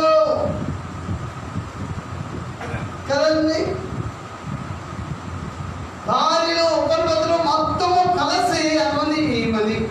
1000 మందిని కలిగి రాజు అయ్యుండి, మహాజ్ఞాని అయ్యుండి అతడు అంటాడు, సమస్తము సూర్యుని కింద ఉన్న సమస్తమును వ్యర్థము. ప్రసంగి గ్రంథంలో ఆయన వ్రాస్తూ ఉన్నాడు. 11, 12 అధ్యాయాల్లో మనం చదువుతూ ఉన్నప్పుడు, ఇదిగో ఈ భూమి కింద సూర్యుని కింద మానవుడు చేర్చిన ప్రతి దానికి దేవునికి లెక్క అప్పగించవలసిన వాడై ఉన్నాడు. దేవుడు తీర్పు తీర్చువాడై ఉన్నాడు. కాబట్టి మానవుడు చేసే ప్రతిదీ వ్యర్థమైనది. అయితే వ్యర్థము కానిది ఒకటి ఉన్నది అని కూడా ఆయన ఆ 12వ అధ్యాయంలో ఆయన రాస్తూ ఉన్నాడు. ఏమిటి వ్యర్థము కానిది అంటే ఆయన యందు భయభక్తులు కలిగి ఉండుట, అది వ్యర్థం కానిది. దేవుని యందు భయభక్తులు కలిగి జీవించుట వ్యర్థము కానిది. భయభక్తులు లేని జీవితం అంతా కూడా వ్యర్థమైందే. ప్రియా దేవుని యొక్క బిడ్డలారా,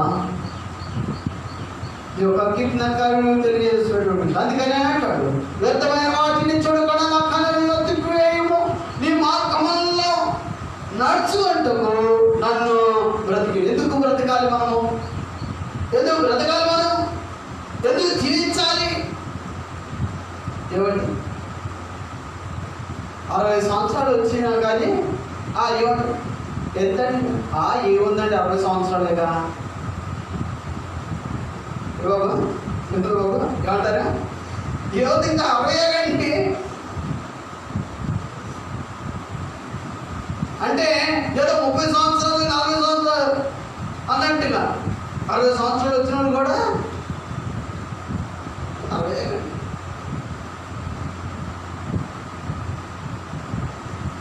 డెబ్బై సంవత్సరాలు వచ్చిన వాళ్ళు, పెద్ద వయస్సు కలిగినటువంటి వాళ్ళు కూడా ఈ దినమంది ఏమని పిలిపించుకోవాలని ఇష్టపడతారంటే, పొడుసు వాళ్ళు పిలిపించుకున్నటువంటి పిలుపుని పిలిపించుకోవాలని ఇష్టపడతారు. రండి, కొడుకులకి పిల్లలు పుట్టినాక కూడా, కూతుడికి పిల్లలు పుట్టి ఉన్నప్పటికి కూడా వాళ్ళు ఎవరు పిలిపించుకోవాలని? Aunty, uncle.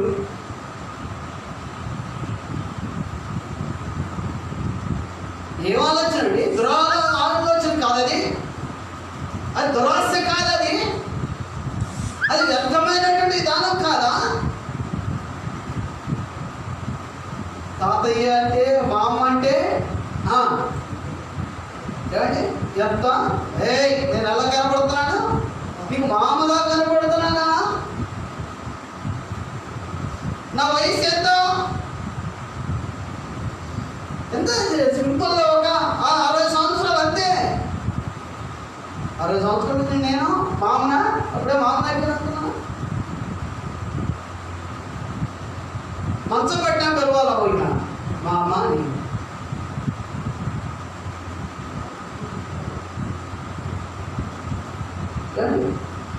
కొడుకు పుట్టిన పిల్లలు ఎవరు పిలవాలి? నాయనమ్మ అని పిలవాలి.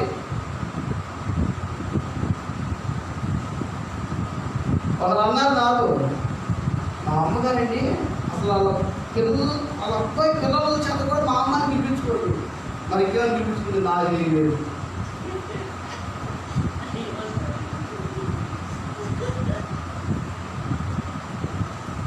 పాస్టర్ గారు కొడుకు పిల్లలు, ఆ పిల్లలు ఆ పాస్టర్ గారిని దాని మీద పిల్లవారంట. మరి ఎవరు తింటారు నాకు తెలియదు.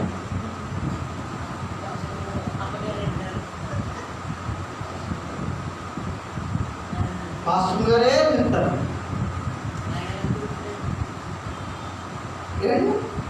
పాస్టర్ గారు అన్నది పిలిపించుకోవడానికి మనిషి పాస్టర్ గారు. కానీ నీ కొడుకు లేదా నీ కొడుకు కూతురైనప్పుడు ఏమవుతున్నావు నువ్వు? నీ బంధం ఏంటి? అక్కడ అది చూపించాలి. బంధ విధానానికి వచ్చేసరికి నాయనమ్మ, ఆధ్యాత్మిక విధానానికి వచ్చేసరికి నీవు పాస్టర్గా పిలిపించుకోవచ్చు. బిడ్డలారా, కానీ అలా కూడా పిలిపించుకోవడానికి ఎలా వెళ్ళిపోతుంది ఈ వైఖరి?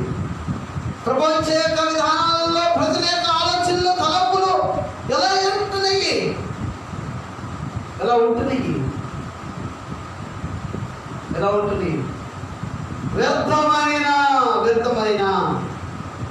ఆలోచనలు, వ్యర్థమైన వాటిని చూసే విధానము. ఈ ఆలోచన ఎందువల్ల వస్తాయి అంటే, వ్యర్థమైన వాటిని చూసినప్పుడు వ్యర్థమైన ఆలోచన వస్తాయి. వ్యర్థమైన వాటిని చూస్తే వ్యర్థమైన ఆలోచన. పర సంబంధమైన వాటిని చూసినటువంటి స్థితిని కలిగి ఉన్నప్పుడు, పర సంబంధమైన మార్గాలు జీవిస్తున్నప్పుడు నీవు, నేను, మనము ప్రతి ఒక్కరు కూడా ఆధ్యాత్మికమైనటువంటి ఆలోచన కలిగిన వారమై ఉన్నాము. అయినట్టు ఉన్నాము. తర్వాత మనం చూస్తూ ఉన్నాము, మన యొక్క చరణాల్లో మనం ధ్యానిస్తున్నటువంటి యొక్క విధానాల్లో ఒక్కొక్క విధానాన్ని మనము ధ్యానిస్తూ ఉన్నాం కదా. దృష్టి విధానాన్ని ఇక్కడ మనం చూస్తూ ఉన్నాం. 8 చరణాలు అనుకున్నాం కదా. ఇది ఎన్నో చరణా? ఈ భాగంలో ఎన్నో చరణం ఇది?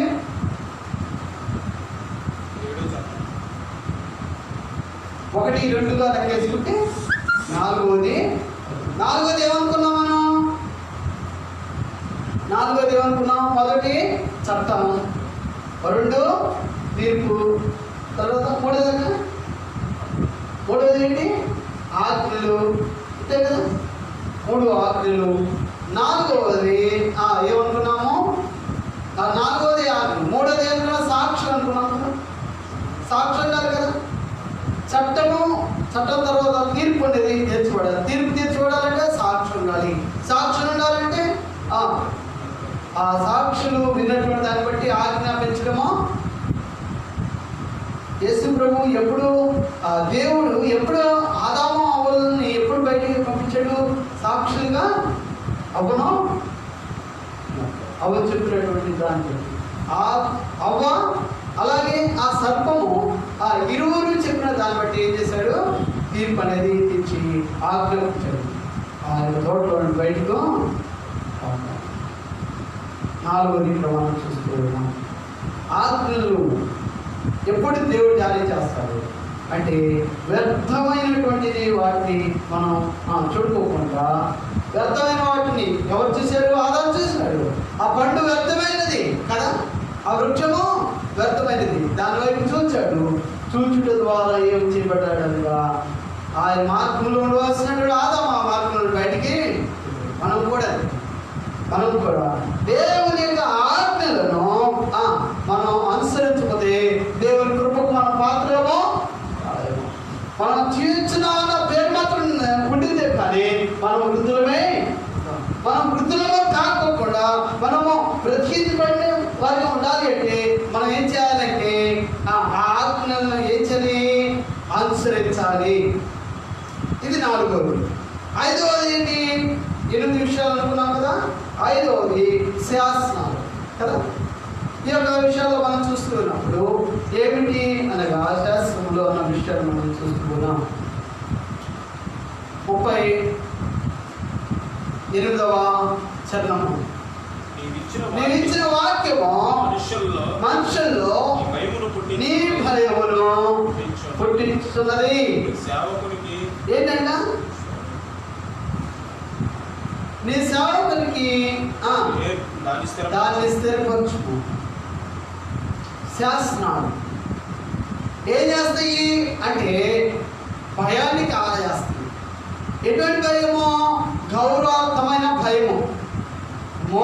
దేవుడి ఆజ్ఞలు ఇచ్చాడు, ఈ కట్టడలు ఇచ్చాడు, ఈ లా ఇచ్చాడు, ఈ చట్టాలు ఇచ్చాడు, ఈ నిబంధనలు ఇచ్చాడు, ఈ శాస్త్రాలు ఇచ్చాడు. కాబట్టి ఈ ఆజ్ఞలను, ఈ కట్టడాలను ఇవి శాసించాడు. కాబట్టి ఈ శాసించబడిన వాటిని నేనేం చేయకూడదు, నేను మీరకూడదు అనే భయం. ఏంటి? గౌరవార్థమైనటువంటి భయము. ఇక్కడ ఈ సంగీతంలో 2 భయాలనేవి మనము చూస్తూ ఉంటాం. 2 భయాలనేవి మనం చూస్తున్నాం. మొదటి భయం ఇక్కడ శాస్త్రార్థమైనటువంటి భయము. శాస్త్రంలో దేవుడు అనుగ్రహించాడు కాబట్టి ఆ శాస్త్రాలని గౌరవించే దానిలో భయం కలిగి జీవించడం, ఇది మనం చూస్తాం. అది ఆయన బిడ్డలైన వారికి దాన్ని ఏం చేశాడు? స్థిరపరిచాడు. దేవుడు ఏం చేశాడండి? మనకి ఏం చేశాడు? దాన్ని స్థిరపరిచున్నాడు. తన కృపను మనకు స్థిరపరిచి ఉన్నాడు, అనుగ్రహించున్నాడు కదా. తన ప్రేమను మనకు ఆయన అనుగ్రహించున్నాడు కదా. తన బిడ్డలుగా మనం ఆయన అంగీకరించడం ద్వారా, ఆయన స్వీకరించడం ద్వారా ఆయన బిడ్డలుగా మనం ఆయన స్వీకరించున్నాడు. కాబట్టి మనం ఆయన ప్రేమించున్నాము. ఆయన మనం ప్రేమించాడు, మనం ఆయన ప్రేమించున్నాము. ఆయన రక్షణ మనం పొందుకోవడం ద్వారా ఆయన మనం ఏం చేశాడంటే స్థిరపరచువాడే. శాస్త్రముల ద్వారా ఆయన మాటను అనుసరించడం ద్వారా ఆయన మనం ఏం చేసేవాడైనా తన బిడ్డలైన వారిని స్థిరపరచువాడు. అంటే వారు ఏం చేసేవారు ఏంటంటే దేవుని మాటను ధిక్కరించుకోకుండా, దేవుని మాటను పెడచెవి పెట్టుకోకుండా, దేవుడు ఏదైతే తెలియజేశాడో ఆ తెలియజేసిన దాన్ని ఏం చేశారు?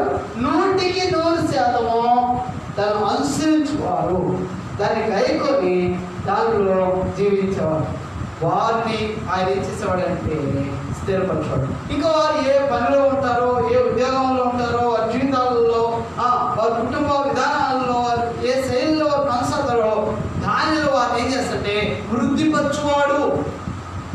తన బిడ్డలైనటువంటి వారు ఏం చేస్తాడైనా వృద్ధిపరచువాడు. వృద్ధిపరుస్తాడు. స్థిరపరచడం అంటే ఆయన శాస్త్రాలు నువ్వు పాటిస్తావు కాబట్టి ఆయన ఏం చేస్తాడు? వృద్ధిపరుస్తాడు.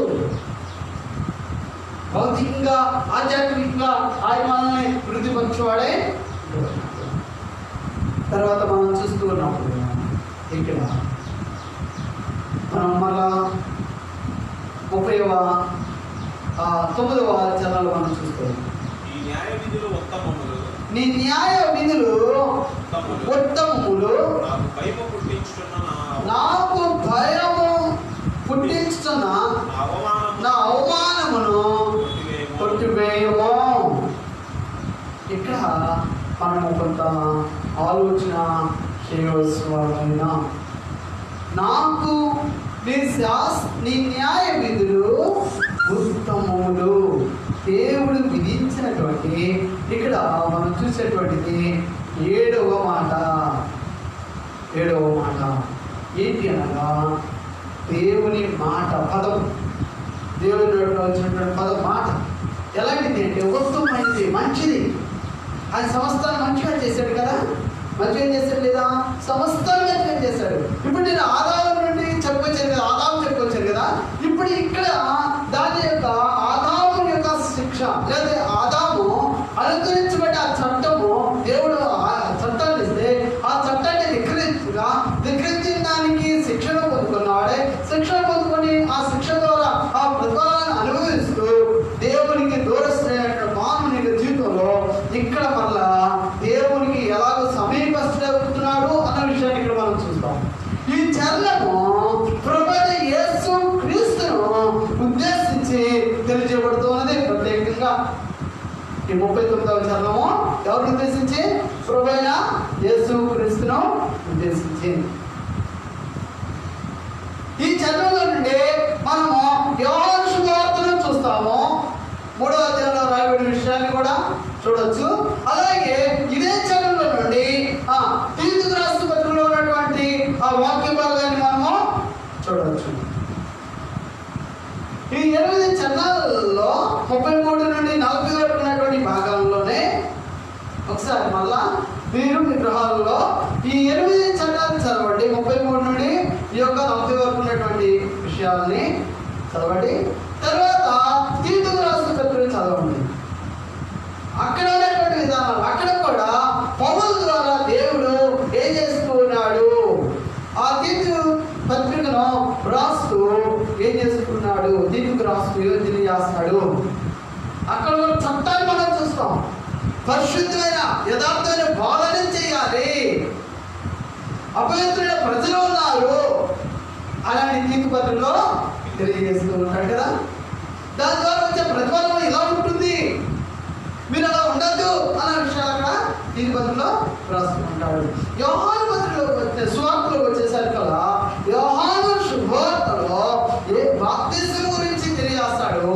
అలాగే అక్కడ ఒక ఏం చేస్తుంది, ఒక ఆచారాన్ని, శుద్ధీకరణ అనే ఆచారాల గురించి కూడా, ఆ ఆచారం దేనిలోది?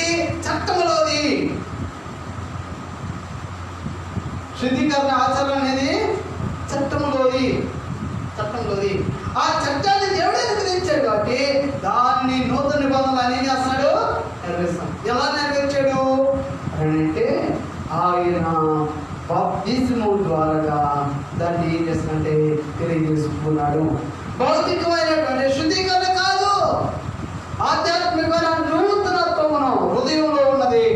బాప్తిజం అనగా ముంచుట, నిజమనగా ముంచటము, నీటిలో ముంచుట. అందుకని బాప్తిజం అనేది ముంచుట కాక ఇంకేం చేస్తానంటే, ఎవరైనా నూతన జన్మించాను, అయ్యా యేసుక్రీస్తు అంగీకరించని నేను ఇష్టపడుతున్నా ఆయన పెట్టుకుంటాను అన్నప్పుడు, ఇదిగో నేను బాప్తిజం పొందాలి అనుకుంటున్నాను అనుకున్నప్పుడు వెంటనే అతను ఏం చేస్తానంటే జల ప్రలాపం, నీరు ఉన్నటువంటి సమూహం ఉన్నటువంటి నీటి ఎదుగు తీసుకున్నాడు. అక్కడ ఏం చేస్తాము, తండ్రి కుమార పరిశుద్ధాత్మిక నామాలు ఏం చేస్తాం, వారికి ముంచి వారిని ముంచి ఆ మునిగి లేవడం అనేది ఏం తెలియబడుతుంది. ఒక వారిలో ముంచుతారండి, బాప్తిజం ఇచ్చేవారు ఎవరైనా ఒక వారిలో ముంచుతారా? ముంచరు కదా. ఎలిగెంతలుగా ముంచి అతను వచ్చి అతను మరలా అది ఏం చేయబడుతున్నాడు అంటే, తన యొక్క పాపల విషయమై, తన అతిక్రమణ విషయమై, తన దోషుల విషయమై అతను చనిపోయిన వాడై ఏం చేస్తున్నాడు, తిరిగి నూతనత్వంతో లేపడుతూ ఉన్నాడు. అంటే ఇక్కడ మనం చూస్తున్నటువంటి విషయాలలో, మనం ధ్యానిస్తున్నటువంటి విషయాల్లో మనం చూస్తే, ఇదిగో నాకు భయము పుట్టించున్న నా అవమానమును కొట్టివేయము. ఈ అవమానమును ఎవరు కొట్టివేశారు అంటే ప్రభువైన యేసు క్రీస్తు వలట. ఆయన లోకంలోకి వచ్చి ఆయన ఏం చేశాడంటే, నీవు నేను మనము ఆ తల్లిదండ్రుల పాపంలో పుట్టినట్టుగా, పాపాన్ని మన మీద ఏర్పాటు చేస్తుండగా, మనం పాపంలో జీవిస్తుండగా, ఆయన మన పాప భారం అంతటిని కూడా తన మీద వేసుకుని ఆయన తీసుకుని భరించున్నాడు.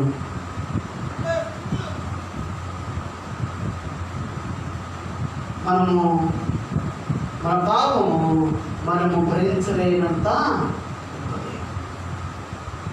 మన పాపము మనం భరించలేనట్టు గొప్పది. అంత పాపాన్ని ఆయన చేస్తుంది. మన ఏంటి వాళ్ళు ఏదైనా పాపం చేసి తప్పు చేస్తే అమ్మో అని ఎలా భయపడుతుంటాము. యేసుక్రీస్తు ఆయన మోస్తూ ఉన్నప్పుడు, మన పాపాల మీద యేసు మోస్తున్నప్పుడు మనం కూడా ఇంతగా మనకు అయ్యో నీ ఎంత పాపినా, అయ్యో నిజమేనయ్యా నీవు అంతగా శిక్షించబడ్డావంటే నేను ఎంతో కోల్పోయాను. మన స్థితి మనకు గుర్తు వచ్చినప్పుడు మనకేం కలుగుతుంది? భయమో. భయం ఎప్పుడు కలిగిందంటే మన స్థితి మనకు జ్ఞాపకం వస్తే మనకు భయమో కలిగింది. అయ్యో నువ్వు పరిశుద్ధుడవు, నువ్వు నీతిమంతుడవు, నువ్వు యథార్థవంతుడవు, సర్వ సృష్టిని కలగజేసినటువంటి వాడు అయితే నువ్వు పరిశుద్ధుడు. అయితే అయ్యో నేను ఆ ఘోరమైన పాపం నేనే, ఆ దుర్మార్గుడు నేనే, ఆ దుష్టుడు నేనే. పాప స్థితి మనకు అర్థం. మనకేం కలుగుతుంది? భయమో. భయం కలుగుతుంది. మనం అంటాము లోకంలో చేస్తూ ఉన్నటువంటి వారు మనం చూసి అంటాము మీరు భయం లేదండి, మీరు ఇష్టానుసారంగా జీవిస్తున్నారు. చాలా మంది పేపర్లో పడడానికి, టీవీల్లో రావడానికి అనేక కార్యాలు ఈ ఫోన్ వచ్చిన తర్వాత టిక్ టాక్ అని చెప్పేసి చేస్తూ ఉంటున్నారు. భయంకరమైనటువంటి ఇంట్లో, భయంకరమైన విధానంలో. అందుకనే ప్రభుత్వమైనటువంటి వారు మంచి ఉద్దేశంతో ఏం చేస్తారంటే ఒక నిబంధన, ఒక శాస్త్రాన్ని నియమించారు. ఏంటంటే ఎవరైనాను ఇతరులను ఏంచి రెచ్చగొట్టేవిగా, ఇతరులు పురుకొల్పేవిగా, ఓ అతను చేస్తాడు నేను కూడా చేస్తే బాగుండు అనేది ఏవైనా కానీ దురుద్దేశకరమైనవి ఏవైనా కానీ చేసినట్లయితే వాళ్ళ మీద చట్టము ఏం చేస్తుందంటే చర్య. మంచి గొప్ప ఆలోచన. దేవుడు మనకు మంచి పోలీస్ డిపార్ట్మెంట్ నాయకులను దేవుడు అనుగ్రహించాడు. హోమ్ డిపార్ట్మెంట్ లో దేవుడు మంచి వారిని దేవుడు ఇచ్చినాడు. న్యాయ విధానంలో, న్యాయ వ్యవస్థలో కూడా దేవుడు మంచి న్యాయాధిపతులైనటువంటి వారిని, జడ్జిస్ అయినటువంటి వారు దేవుడు అంటున్నాడు. సుప్రీంకోర్టు, హైకోర్టు ఆ యొక్క వాటిలో దేవుడు మంచి విధానం కలిగిన వారిని జ్ఞానయుక్తముగా ప్రార్థన చేసేటువంటి వారిని. అందుని బట్టి మనం ఎంతగానో దేవుని స్తుతించాలి, ఆయన ఎంతగానో కనపరచాలి. మనుషులు బట్టి కాదు కానీ దేవుడు మనకు వారిని అనుగ్రహించడానికి ఏం చేయాలి? మనము వీరిని బట్టి దేవుడిని స్తుతించాలి. ఎందుకు మనం చెప్పుకుంటూ ఉన్నాం? భయం లేకుండా మానవుడు జీవిస్తున్నాడు. అప్పుడు మేము చిన్నపిల్లలు అప్పుడు కర్ఫ్యూ అనేది పెట్టారు. రంగా గారు వారి యొక్క టయాలలో, తర్వాత పడమట్లో ధ్యాని అనేటువంటి ఆయన రౌడీగా ఎంతో ఇదిగా ఎంతో మందిని హతమారుస్తూ ఎంతో ఇదిగా ఇచ్చలుడిగా జీవించిపోయారు. మళ్ళా ఈ మధ్య భయంకరమైన సంఘటన మనము చూస్తున్నాం కదా. ఎంత భయంకరమైన పరిస్థితి ఏం లేదు. వారిలో భయమో కుటుంబాల్లో పేపర్లో చదువుతూ ఉన్నప్పుడు ఎందుకంటే తల్లిదండ్రులు పాటు చేస్తున్నారు బిడ్డల్ని. తల్లిదండ్రుల ప్రోత్సాహం వల్ల బిడ్డలు పాడైపోతూ ఉన్నారు, చెడిపోతూ ఉన్నారు భయం లేకుండా.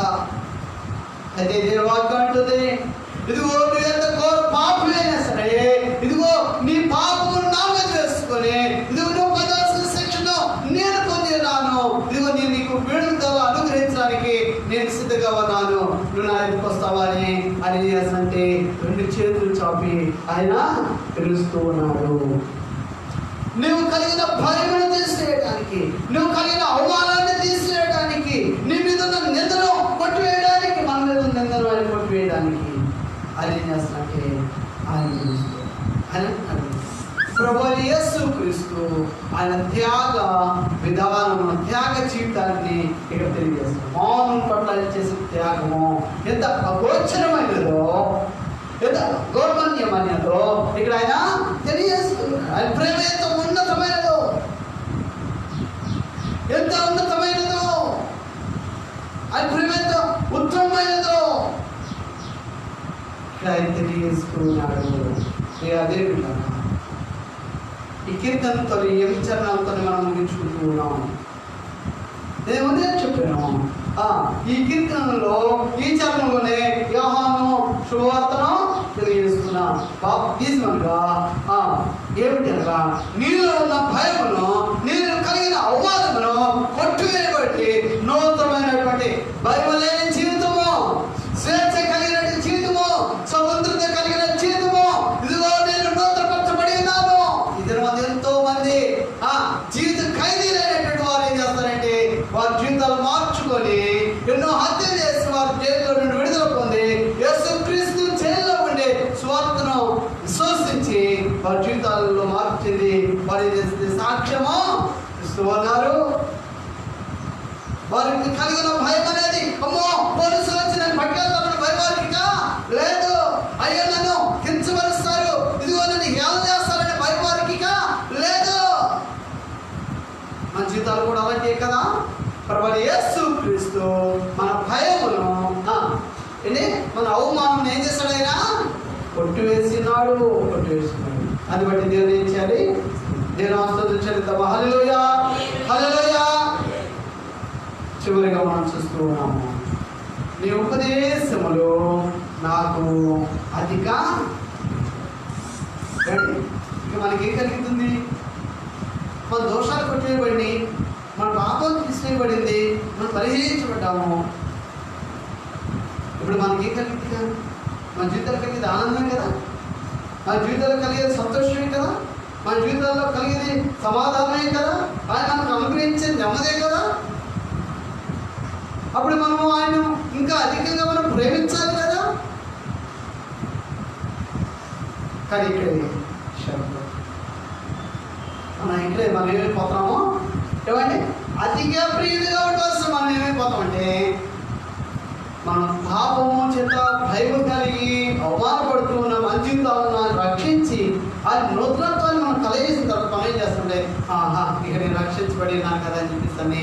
ఇక మనం ఏం చేస్తుంటే అధికంగా మనం ప్రేమించవలసి మనము అది ఉపదేశానికి ఇంకా మనము సమీపస్థం అవ్వాల్సి మనం ఏమవుతామంటే రక్షించబడిన తర్వాతే జారిపోతూ రక్షణ పొందే వరకు ఏం చేస్తారంటే కామం తప్పకుండా వస్తారు. అమ్మగారు నేనే గుణుతానంటారు, అమ్మగారు నేనే కుర్చీలు వేస్తానంటారు, నేనే సాపులు వేస్తానంటారు. అబ్బా ఇదిగో మేమే పరిచర్య చేస్తాము, మేమే డ్రమ్ము కొడతాము, మేమే పాటలు పాడతాము. ఎప్పుడు వరకు అండి? రక్షణ పొందే వరకు. రక్షణ పొందిన కొంతకాలం జరుగుతూ ఉండగా ఉపదేశంలో అధిక ప్రియులు కావాల్సినటువంటి వారు ఏమైపోతూ ఉంటారంటే నిదానంగా ఏమవుతారంటే గుడికి నమ్మగా కొడుతూ ఉంటారు కదా, నమ్మగా కొడుతూ ఉంటారు. ఏమిటమ్మా ఇంతవరకు చక్కగా దేవుని సన్నిధానానికి వచ్చేవే, దేవుని సన్నిధిలో పాపని ఒప్పుకున్నావు కదా, దేవుని యొక్క రక్తంలో కడబడి ఉన్నావు, ఆయన మార్పు ఉన్నావు కదా. అమ్మా ఇప్పుడు ఇంకా ఆయన బోధకు ఇంకా నువ్వు సమీపస్తురాలుగా ఉండాలి కదా. ఆయన ఇచ్చే సూచనలు, ఆయన ఇచ్చే సలహాలు, ఆయన ఇచ్చేటువంటి యొక్క ఉద్దేశాలు, చెప్పే యొక్క ఉద్దేశాలు అవి ఏమిటో మనం నేర్చుకోవాలి కదా. తీతుపత్రికలో కూడా అదే రాస్తూ ఉంటాడు. అధ్యాయము చివరి 14 నిమిషాల్లో కూడా విషయాలే రాస్తూ ఉంటాడు. కానీ ఏమవుతామంటే భక్తి అనేది అధిగమించవలసిన మానవ జీవితంలో ఏమవుతుంది కదా, మీకు నాకు చల్లారిపోదు సాకులు చెప్పేవారు కాదు. ఏంటంటే ఏమైపోతున్నారు? సాకులు చెప్పేవారు. ఉన్న 10 మంది కూడా ఏమండి ఏమా ఈ రావట్లేదు, 10 మందే కదా ఏముంది, శిరోపంలో కూర్చుంటే ప్రభుత్వం వారు మనకి ఇచ్చిన ఆజ్ఞ ప్రకారంగా మనము గోడలు చేస్తుంది. ఉన్న 10 మంది అయినా అక్కడ కూర్చున్నా సరిపోతుంది కదా, గోడలు ఎడగా మనం కూర్చోవచ్చు. అయ్యగారు అమ్మగారండి, ఎక్కడ అమ్మగారండి, ఇవాళే పని వచ్చింది, తర్వాత వారం మళ్ళా వారం అడిగారు అనుకోండి, ఒకవేళ ఆ వారం అడిగితే లేదు అమ్మగారండి ఈరోజు మా మనవాడు అసలు ఏం చేయను గారము లేకపోతే మా వానర్ గారు ఈరోజు పనికి అయ్యో ఖచ్చితంగా పైనకి వెళ్ళమంటున్నారు, ఏం చేద్దామండి? కడుపు నొప్పి వస్తే వెళ్తావా? జ్వరం వస్తే వెళ్తావా? వానర్ గారు రమ్మన్నారని కానీ వెళ్తామండి. ఏమని చెప్తావు? అయ్యా సార్ ఇదిగో ఈరోజు నాకు బాగోలేదండి ఒంట్లో, ఈరోజు నేను రావడం లేదు అని చెప్తావే. అలాగే ఏమండి పునరుద్ధాన దినం అనేది నా పాపముల కొరకు, నా అపరాధముల కొరకు, నా దోషాల కొరకు శిక్షణ అనుభవించి నా కొరకు మరణించినటువంటి ఇదిగో నా రక్షకుడైన యేసు క్రీస్తు ఆయన పునరుద్ధానుడే తిరిగి లేచినటువంటి రోజు, ఆ రోజు నేను దేవుని సన్నిధికి వెళ్ళాలండి. నేను వెళ్ళకపోతే నేను ఆయన ఆజ్ఞను, ఆయన కట్టడలను, ఆయన శాస్త్రాలను నేను కైకొన్న వ్యక్తిగా కాక ఆ ఆజ్ఞలు కట్టడలను నేను తిరస్కరించి నేను జీవించినట్టు ఉంటానండి. నేను శిక్షకు గురవుతాను.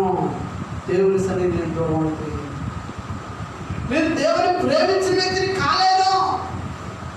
అయ్యా కావాలంటే ఆ రోజు జీతం కట్ చేసుకోండి, ఆ ఒక్కరోజు జీతం కట్ చేసుకో పర్వాలేదు.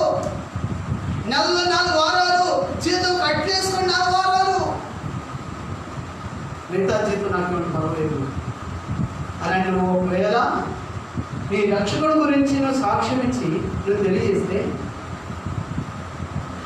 అయినప్పటికీ నువ్వు తెలియజేసినప్పటికీ నువ్వు ఎలా రక్షించబడినావో ఆ సాక్ష్యము యజమాని తెలియజేసినప్పటికీ ఒకవేళ పర్వాలే కట్టినప్పుడు ఒకవేళ కుదరదు అని చెప్పిస్తానని అన్నప్పటికీ నేను మానేసేవాడు. ఇదిగో ఏమా ఇదిగో నువ్వు తెలియజేసాను కదా, నువ్వు రావాల్సిందని నువ్వు మానేస్తున్నావు, అలా మానడానికి కుదరదలే కదా అని చెప్పిస్తాను. తెలియజేసి నీ దేవుని కొరకు ఒకవేళ నువ్వు మానేస్తే దేవుడు ఏం చేశారు తెలుసా? ఒకవేళ ఆ యజమాని ఒకవేళ నేను తీసివేయచ్చేమో, కానీ మరొక నూతనమైనటువంటి మార్గాన్ని దేవుడు ఏం చేస్తాడు? నీ ప్రభు నీ కొరకు సిద్ధపరుస్తాడు, నీకు ఇస్తాడు. మన వాళ్ళు భయం ఏంటంటే అమ్మో ఆ ఉద్యోగం పోతే ఇంకో ఉద్యోగం రాదేమో, ఏంటి ఆ పని పోతే ఇంకో పని రాదేమో. నీలో భయం ఉంది కాబట్టి నువ్వేం చేయలేకపోతున్నావు అంటే నువ్వు తెగించి ఆయన సన్నిధిలో రాలేకపోతున్నావు. నీలో విశ్వాసము దృఢత్వము లేకపోతే కనుక నేను ఏం చేస్తాను? లోకమైన సాకులు తెలియజేస్తాను, వ్యర్థమైనటువంటి సాకులు. అందుకే ప్రతిఫలాన్ని చూడలేకపోతూ ఉన్నాం. ప్రతిఫలము చూసే వ్యక్తులుగా మనం ఉండాలంటే దేవుని సన్నిధానము, దేవుని యొక్క చిత్త ప్రకారంగా మనం దాన్ని నెరవేర్చేవారమై పునరుద్ధాన దినమందు ఆయన ఆరాధించేటువంటి దినము, ఆయన అనుసరించి పరిశుద్ధమైన దినం కనుక ఆ దినాన్ని మనం ఏం చేయాలంటే మనం ఆయన్ను స్తుతించాలి, ఆయన వాక్కు మనం వినాలి, ఆయన సదాలు మనం కాలంలో గడపవలసిన వారమై ఉన్నాము. అదే ఇక్కడ అంటున్నాడు, నీ ఉపదేశములు నాకు అధిక. ఎవరు చెప్పగలుగుతారు? ఎవరైతే ఈ ఉద్యోగం ఉన్నా లేకపోయినా కానీ, ఈ పని ఉన్నా లేకపోయినా కానీ నన్ను రక్షించిన వాడు నన్ను పోషించడానికి సమర్థుడు అని ఎవరైతే చెప్పగలరో వారు ఏం చేస్తారంటే ఆయన ప్రేమను అధికముగా వారు కొనుక్కుని వారై ఒక మాటలో మనం చూస్తున్నాం. నీతిని బట్టి నన్ను బ్రతికింపుము అని అంటాడు. నీతిని బట్టి నన్ను ఎవరంటే బ్రతికింపజేసేది? నీతిని బట్టి. ఆయన నీతి పరుడైనాడు, సాత్వికుడుగా ధీర్మాసు కలిగిన వాడైనాడు కదండి. నీతిపరుడు ఎవరు? ప్రభువైన యేసుక్రీస్తే. ఆయన నీతిమంతుడు, నీతిపరుడు ఆయన ఒక్కడే. ఆయన నీతిని బట్టి మనం ఏం చేస్తున్నాము? అది ఆయన కృపను బట్టి మనం ఏం చేస్తున్నాము? బ్రతుకుతున్నాము. ఏం చేస్తాం? కృపను బట్టి మనం బ్రతుకుతున్నాం. నేను ఇంతకు అన్నాను కదా, ఏమని చెప్పాను? అమ్మో అయ్యారు అలా అనొచ్చారని అనుకోవచ్చు. ఏమని కడుపులు నొప్పి వస్తే పని మానుకుని ఉంటారా? జ్వరం వస్తే పని మానుకుని ఉంటారా? ఏంటండి గుడికి రాకపోతే అయ్యగారులు కడుపులో నొప్పి రావాలంటారా? గుడికి రాకపోతే ఆరోగ్యం బాగోడదని చెప్పేసి అని అంటారా? అయ్యగారు అంటలేదు, నేను వాక్యం చెప్తే నువ్వు నీతిని అనుసరిస్తే నువ్వు బ్రతుకుతావు, నీ ఆరోగ్యం బాగుంటుంది.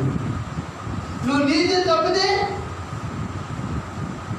మనం నీతిని తప్పితే, కృపను తప్పితే క్షేమం పోయి క్షేమాన్ని కొని తెచ్చుకుంటాం, అంతే కదా. ఆ ఒక్క మాట మనకు అర్థం అవడానికి నేను దేవునికి వాక్యంలో ఒక మాట చూపించి మనం ప్రార్థన చేసుకుంటాం. మరి ద్వితీయోపదేశకాండం 28వ అధ్యాయం మోషే భక్తుని ద్వారా రాయబడినటువంటి ద్వితీయోపదేశకాండం 28వ అధ్యాయం మొదటి వచనం.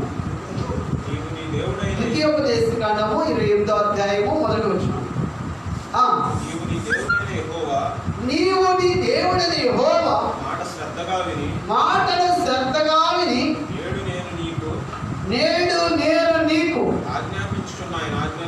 ఆజ్ఞాపించుచున్నటువంటి ఆయన ఆజ్ఞలన్నిటినీ అనుసరించి నడుచుకుని ఎడల నీ దేవుడైన యెహోవా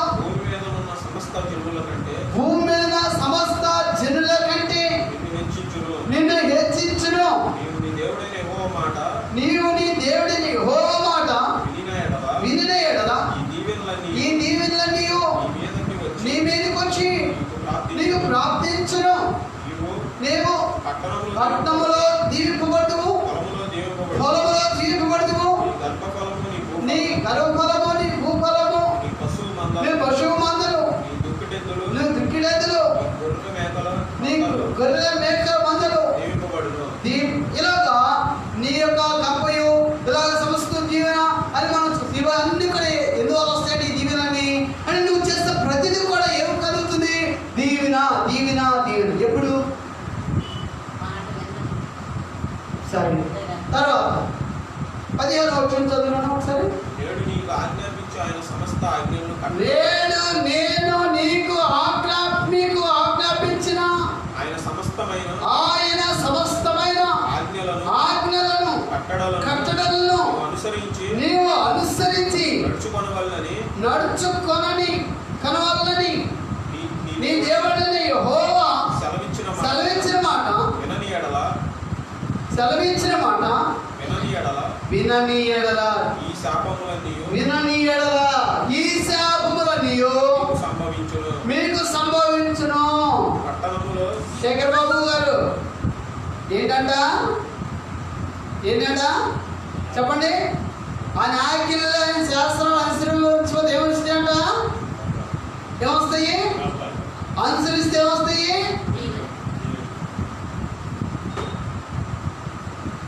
బైబిల్ ఉందా లేదా? అయ్యగారు చెప్పడం కాదు. ఎవరికి అయ్యగారులకి ఎవరి మీద కడుపు మంటేవి కాదు. మీ మీద కడుపు మంట పెట్టుకోవడానికి నేనెవరిని? దేవుని యొక్క ప్రతినిధులు మాత్రమే, దేవుని యొక్క పరిచయం చేసేవారు, ఆయన సాధనలు మాత్రమేమో. అందరూ కూడా ఏమైనారంటే దేవుని కుమారులైనారు, కుమార్తెలైనారు. ఆయన బిడ్డలైన మిమ్మల్ని తోమనాడి మాట్లాడడానికి కూడా ఏ అర్హత ఏ సేవకునికి కూడా లేదు. సంఘమును తోమనాడి మాట్లాడడానికి ఏ వ్యక్తిని కూడా తోమనాడి మాట్లాడడానికి ఎటువంటి అధికారం లేదు. దేవుని వాక్యం తెలియజేస్తుంది. ఉదాహరణ చెబుతారంటే సేవకులు, ఉదాహరణగా ఉపమానంగా తెలియజేస్తారు అందరికీ. కానీ ఎవరి మీద ఏదో ద్వేషం పెట్టుకున్నాం, కక్ష కలహం పెట్టుకున్నాం చెప్పేది కాదు. దేవుని వాక్యాన్ని ఆధారం చేసుకుని ఉపమానంగా నేను ఉదాహరణ తెలియజేస్తాను. దేవుని సన్నిధానంలో 4 వారాలు రావాల్సిన 4 వారాలు దేశంలో కనీసం 4 ఆదివారాలు అన్నారు. రాకపోతే నువ్వు దేవుని ప్రేమించిన వ్యక్తి అవుతావా? దేవుని ఆజ్ఞలను గైకునే వ్యక్తి అవుతావా? దేవుని శాస్త్రాలను గైకునే వ్యక్తి ఉంటావా? ఆయన మార్గంలో జీవించే వ్యక్తి ఉంటావా? జీవించే వ్యక్తి ఉంటావా? ఆదివారము, బుధవారము, శుక్రవారము, శనివారము అలాగే ఫస్ట్ తారీఖుల్లో జరిగేటువంటి ఉపవాస ప్రార్థనలు ఇవన్నీ కూడా క్రమాలు, సంఘ క్రమాలు అనుసరించుకోకుండా ఉండుట ద్వారా దేవుని చిత్తాన్ని మనం నెరవేర్చిన వాళ్ళం అవుతామా? అవుతామండి? ఆయన దీవెన పొందుకుంటావా? నా దీవెన రావట్లేదు, నా దీవెన రావట్లేదు, నా అప్పులు తీరట్లేదు, నా సమస్యలు తీరట్లేదు, నా సమస్యకు పరిష్కారం జరగట్లేదు అన్న మాటే మనం మాట్లాడుతూ ఉంటాము. కానీ ఆయన చెప్పినటువంటి, ఆయన శాసించినటువంటి ఒక క్రమంలో, ఆయన యొక్క సన్నిధానంలో సంఘమునకు ఉన్నటువంటి క్రమాన్ని నువ్వు ఎందుకు పాటించగలుగుతున్నావు? పాటిస్తే అంటున్నాడు దీవెనలే దీవెనలు, దీవెనలే దీవెనలు. నువ్వు పొలంలో కూడా దీవించబడతావు. నువ్వు చేసే ప్రత్యేక పనిని నీవు ఆశ్చర్యకరంగా నువ్వు పొందుకుంటావు. లేకపోతే ఏమంటాడు? నువ్వు నా మాటలు వినలేదు కనుక, నా ఆజ్ఞలు ప్రకారం నడుచుకోలేదు కనుక, ఇక్కడ ఏమని తెలియాల్సింటే పట్టణంలోనూ నీవు శపింపబడదువు, పొలంలో నీవు శపింపబడదువు, నీ యొక్క గంపయు పిండి పిసుకుని తొట్టియు శపింపబడు. అంటే ఇక్కడ ఏంటంట ఏమంటారండి? మన భాష మనకు అర్థమైన రీతిలో చెప్పాలంటే ఏమంటారు చెప్పండి? ఏంటోనండి అయ్యగారు, ఉడుకు వస్తున్నాను వెళ్తున్నాను కానీ ఏ ఫలితాలు పెట్టినా కానీ జరగట్లేదండి. ఎక్కడికి వెళ్ళేది ఏమండి? ఎక్కడికి వెళ్ళినా అయ్యగారు చేత అయ్యగారు ఏం చేస్తాడు? నడవలసింది నీవు, గైకొనవలసింది నీవు, అనుసరించవలసింది నీవు, పాటించవలసింది నీవు కదా. నువ్వు పాటించుకోకుండా నువ్వు అనుసరించుకోండి, అయ్యగారు అనుసరిస్తూ వస్తాయా నీకు? లేదా అమ్మగారు అనుసరిస్తే వస్తాయా? ఏమండి? అయ్యగారు అనుసరిస్తే అయ్యగారికి వస్తాయి దీవులు. ఎవరిచ్చినా ఇవ్వకపోయినా కానీ ఏరియాలో దేవుడు ఏం చేస్తాడు? కాకోల చేత పోషించింది ఏం చేస్తాడు దేవుడు? తన బిడ్డలైనటువంటి వారిని, అమ్మగారిని, అయ్యగారిని దేవుడు ఏం చేస్తాడు? పోషిస్తాడు. నువ్వే చెబుతావు, అయ్యా నాకు ఇదయ్యా, అది జరగట్లేదయ్యా, ఇది జరగట్లేదయ్యా, అది కలిసి రావట్లేదయ్యా, ఈ పని కలిసి రావట్లేదయ్యా. కలిసి రావట్లేదంటే ఎందుకు కలిసి రావట్లా? అయ్యో ఈ రోజు మంచిది కాదండి అయ్యా. ఎవరికి నీకు రోజులన్నీ దేవుడు మంచిగా చేశాడు. సంవత్సరాల దినాలు సంవత్సరంలో ఆయన పరిశుద్ధులైన చేశాడు. ఎవరు అపవిత్రుడైపోయాడంటే మానవుడే. నీవు నేనే అపవిత్రులు. మన ద్వారా అపవిత్రపరచబడింది భూమి, శపించబడింది మన ద్వారే. ఆ శాపపూరితమైన విధానంలో నుండి యేసుక్రీస్తు నీ భయం నుండి అవమానం కొట్టివేసి నేను పరిశుద్ధపరచబడినప్పుడు, పరిశుద్ధ రక్తంలో కడబడి ఉన్నప్పుడు, ఆయన బిడ్డగా ఉన్నప్పుడు నీకు జీవితంలో కలిగేది కనుక ఆశీర్వాదమే, ఆనందమే, సంతోషమే. అదే విషయాన్ని ఆయన తెలియజేస్తున్నాడు. యోహాను సువార్తలో తెలియజేస్తున్నది. బాప్తిజం గురించి ఆయన తెలియజేస్తున్నాడు.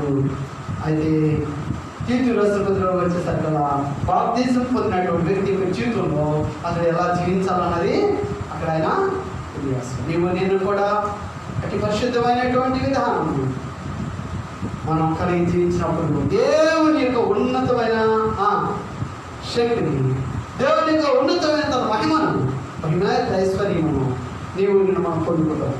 ఆయన ఇచ్చే మహిమ ఐశ్వర్యము అది ఊహించలేదు, అది వర్ణించలేదు, అది అగోచరమైనది. అది కట్టి కనబడేది కాదు, చెవులకు వినబడేది కాదు, హృదయానికి గోచరమయ్యేది కాదు. అట్టి గోచరమైనటువంటి తన యొక్క పరలోకంలో తన యొక్క ఆయన వ్యక్తిని ఎవరు కూడా దాన్ని ఆపలేదు. అందుకే వాక్యం తెలియజేస్తుంది. ఆయనకి సర్వాధికారాన్ని ఇచ్చాడు. నువ్వు ఆయన పెట్టాలి. నువ్వు భూమి మీద దేన్ని విప్పుతావో ఆయన పరమందు దాన్ని విప్పుతాడు. నువ్వు భూమి మీద దేన్ని బంధిస్తావో పరమందు ఆయన దాన్ని బంధిస్తాడు. అధికారం ఎవరి చేతిలో ఉంది? నువ్వు దీన్ని పొందుకోవాలని నీ చేతిలో ఉంది, దీన్ని పోగొట్టుకోవాలని నీ చేతిలో ఉంది. ఏమిటి అంటే ఎప్పుడు ఇస్తాడు? ఎవరైనా సరే ఆయన ఆజ్ఞలను, ఆయన కట్టడలను, ఆయన విధులను మనం అనుసరిస్తూ దేవుని వాక్యము ఇవన్నీ కూడా ఏమైంది? కట్టడలైనా, విధులైనా, శాసనాలైనా ఏవైనా కానీ ఎవరిచ్చినవి? దేవుడు అనుగ్రహించినవే. అందుకే పరిపూర్ణంగా ఈ వాక్యం అంతటికి పరిపూర్ణంగా ఏంటనగా మన దృష్టి కూడా, మన కన్ను దృష్టి కూడా ఎటువైపు ఉండాలి? ఎటువైపు ఉండాలి? దేవుని వైపు హెచ్చించేవారే. అందుకే అనగా కన్ను కన్ను కన్ను ఈ కన్నులు ఏమై ఉండాలి? దేవుణ్ణి చూసేవై, దేవుని చూసేవై ఉన్నప్పుడు అప్పుడు మనం ఏం చేస్తాం? దేవుని ఎదురు నుండి ఏం చేస్తాము? సహాయమును ఎవరి ఎదురు నుండి పొందుకుంటాం? దేవుని ఎదురు నుండి. కొండను తట్టుని కళ్ళెత్తుచున్నాను. అంటాడు కదా 120 కీర్తనలు ఏమంటాడు? కొండను తట్టుని కళ్ళెత్తుచున్నాను, నా సహాయము ఎక్కడి నుండి వచ్చును? యెహోవా ఎదురు నుండి నా సహాయము. ఏ సహాయం చేస్తాను. కాబట్టి ప్రియా దేవుని బిడ్డలారా, నీవు నేను మనం ఆయన వైపు చూద్దాము. ఆయన వాక్యమును హితబోధ అనే మంచి ఉపదేశం, దేవుని యొక్క మంచి ఉపదేశాన్ని మనం అంగీకరిస్తాము. ఆ వాక్యమును మన జీవితాలకు అనుభవింపజేస్తాము. దాన్ని అనుసరిస్తూ ఆయనలో కొనసాగము. ఆయన రాకడొచ్చు దినానికి మనం సిద్ధపడి కలిగినట్టు. ఆయన ఎప్పుడు వస్తాడు మనకు తెలియదు, మన పాపడు ఎప్పుడో కూడా తెలియదు. కాబట్టి అందుకనే మన దినదినము కూడా మనందరి జీవితాలని సిద్ధపరచుకుంటూ ఆయన మన ముందు కొనసాగము. దేవుడు ఈ మాటలు అన్నింటిలో కలిగించేదిగా ఈ సమయంలో కాంతి పరిచర్య మనం జరిగించుకున్నాం. కాంతి పరిచర్య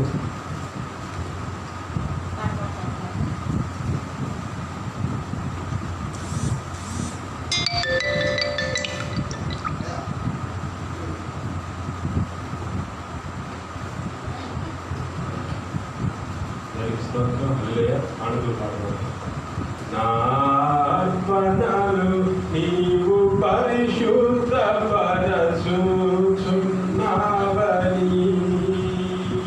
యేసయ్యా నీ పాదాల చెంత నా శిరము వంచెదా. నార్పణలు నీవు పరిశుద్ధ పరచుచున్నావని యేసయ్యా నీ పాదాల చెంత నా శిరము వంచెదా. నీవే నాకని నేనే నీకని నాకై విజ్ఞాపన చేయుచున్నావని. నీవే నాకని నేనే నీకని నాకై విజ్ఞాపన చేయుచున్నావని.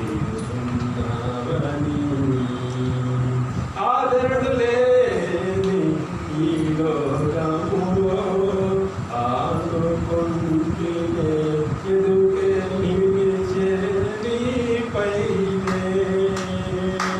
ఆదరణ లేని ఈ లోకములో ఆనుకుంటేనే ఎదుకే నిలిచే నీపైనే.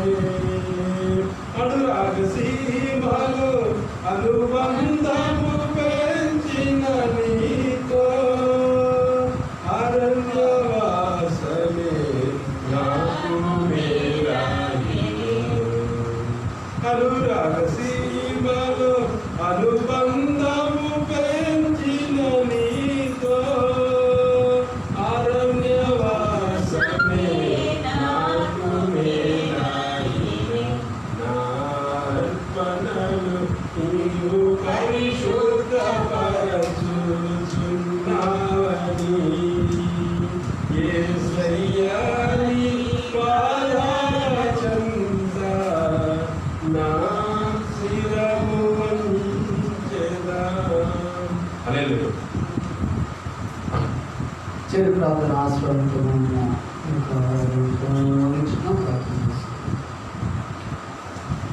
మహాపరుషుడు ప్రేమపడాలి నామని కొన్ని చెల్లిస్తూ తండ్రిమందు అయాలి సందాల్లో చేరి నామను స్తుతించడానికి, అయాలి నామను గర్పరచడానికి పిలిచిన గొప్ప దరిద్రం బట్టి అవకాశం బట్టి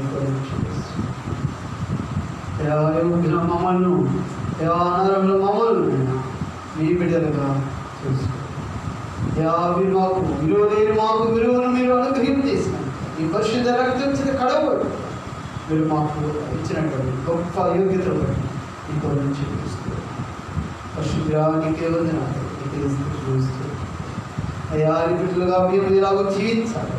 అయ్యా మేము మా దృష్టి అయ్యా వేటి మీద ఉండవలసినదో భూ సంబంధమైనటువంటి అయ్యా వాటి మీద కాక పర సంబంధమైన మీ వైపు మాత్రం మా దృష్టి అయ్యా నిలిపి ఉండవలసిన వారిపై ఉండాలని అయ్యా కీర్తనకాల ద్వారా మీరు మాకు తెలియజేస్తున్నారు. అందరి బట్టి పదాన్ని చెల్లిస్తున్నారు. అయ్యా మీరు ఇచ్చినటువంటి చట్టములు, మీరు ఇచ్చిన తీర్పులు, మీరు ఇచ్చినటువంటి ఆ శాస్త్రములు, ఆజ్ఞలు అయ్యా ఏవైతే ఉన్నాయో వాటిని మా జీవితంలో పూర్ణ హృదయముతోనూ, పూర్ణాత్మతోనూ, పూర్ణ వివేకముతోనూ అయ్యా నైనా మేము వాటిని అనుసరించడానికి, వాటిని ప్రేమించడానికి, వాటిని నాయన కలిగిన ఆయన అయ్యా అనువైపు చేసుకొని వాటిని నేను అనుసరించి జీవించడానికి ఇక్కడ దయచేసినట్లు ఆలోచిస్తున్నాను. పరిశుద్ధానికి వదనము. ఈ యొక్క ఉదయకాల సమయంలో ఈ యొక్క ప్రార్థన ఆరాధన క్రమమును ఎదురైతే ఈ యొక్క ఫేస్బుక్ ద్వారా ఏదైతే వీక్షిస్తూ ఉన్నారో, ఏదైతే ఆలోచిస్తున్నారో వారితో మీరు మాట్లాడండి, వారిని దర్శించండి. మీరు ఆకర్షించకపోతే ఎవరినో ఆకర్షించలేరని మీ దగ్గర తెలియజేస్తున్నారు. కానీ అయ్యా మేముగా ఎవరిని మార్చలేము, ఎవరిని ఎదుగు నడిపించలేము. కానీ పరిశుద్ధాత్మదేవ బిడ్డలు మీరు దర్శించండి. పరిశుద్ధాత్మదేవ బిడ్డలు మీరు స్పందపరచమని ప్రార్థన చేస్తున్నా. హృదయాలు మీరు తట్టుమని ప్రార్థన చేస్తున్నా. ప్రతి హృదయాలు ద్వారాలు మీరు తెరవమని ప్రార్థన చేస్తున్నా. అందరిగా ద్వారా తెరవడానికి మీ వాక్యము హృదయాలు పంచినట్టుగా మీ కార్యమును జరిపించమని ప్రార్థన చేస్తున్నా. మీ శక్తితో మీ కార్యమును వీళ్ళ పట్ల మీ జరిపించమని ప్రార్థన చేస్తున్నా. మీ ప్రేమను వీడిని అర్థం చేసుకొని మీ ప్రేమను వారు గ్రహించగలిగిన జీవించేవారు ఉండడానికి, మీకు విజయాలై మీరు కొనసాగే వారు ఉండడానికి మీకు దయచేయమని ప్రార్థన చేస్తున్నా. తిరిగి జన్మించినటువంటి అనుభవం లేకపోయినా ఎదురైతే మీకు దూరస్తులుగా జీవిస్తూ ఉన్నారు. మీ పోలికలో నీ స్వరూపంలో ఉన్నటువంటి బిడ్డలైనటువంటి వారు అయ్యా నాయనా నీకు తిరుగుబాటుదారులు ఏదైతే ఉంటున్నారు, ఎంత గౌరవ పాపని నేను క్షమిస్తాను మీకు తెలియజేస్తుంది. అయ్యా బిడ్డలలో నీ కుమారులలో నీ కుమారులు అయ్యా మీరు కనికరించండి, మీ కృప చూపించండి. నీ బిడ్డలు మీరు దర్శించండి. నీ బిడ్డలు దర్శించండి.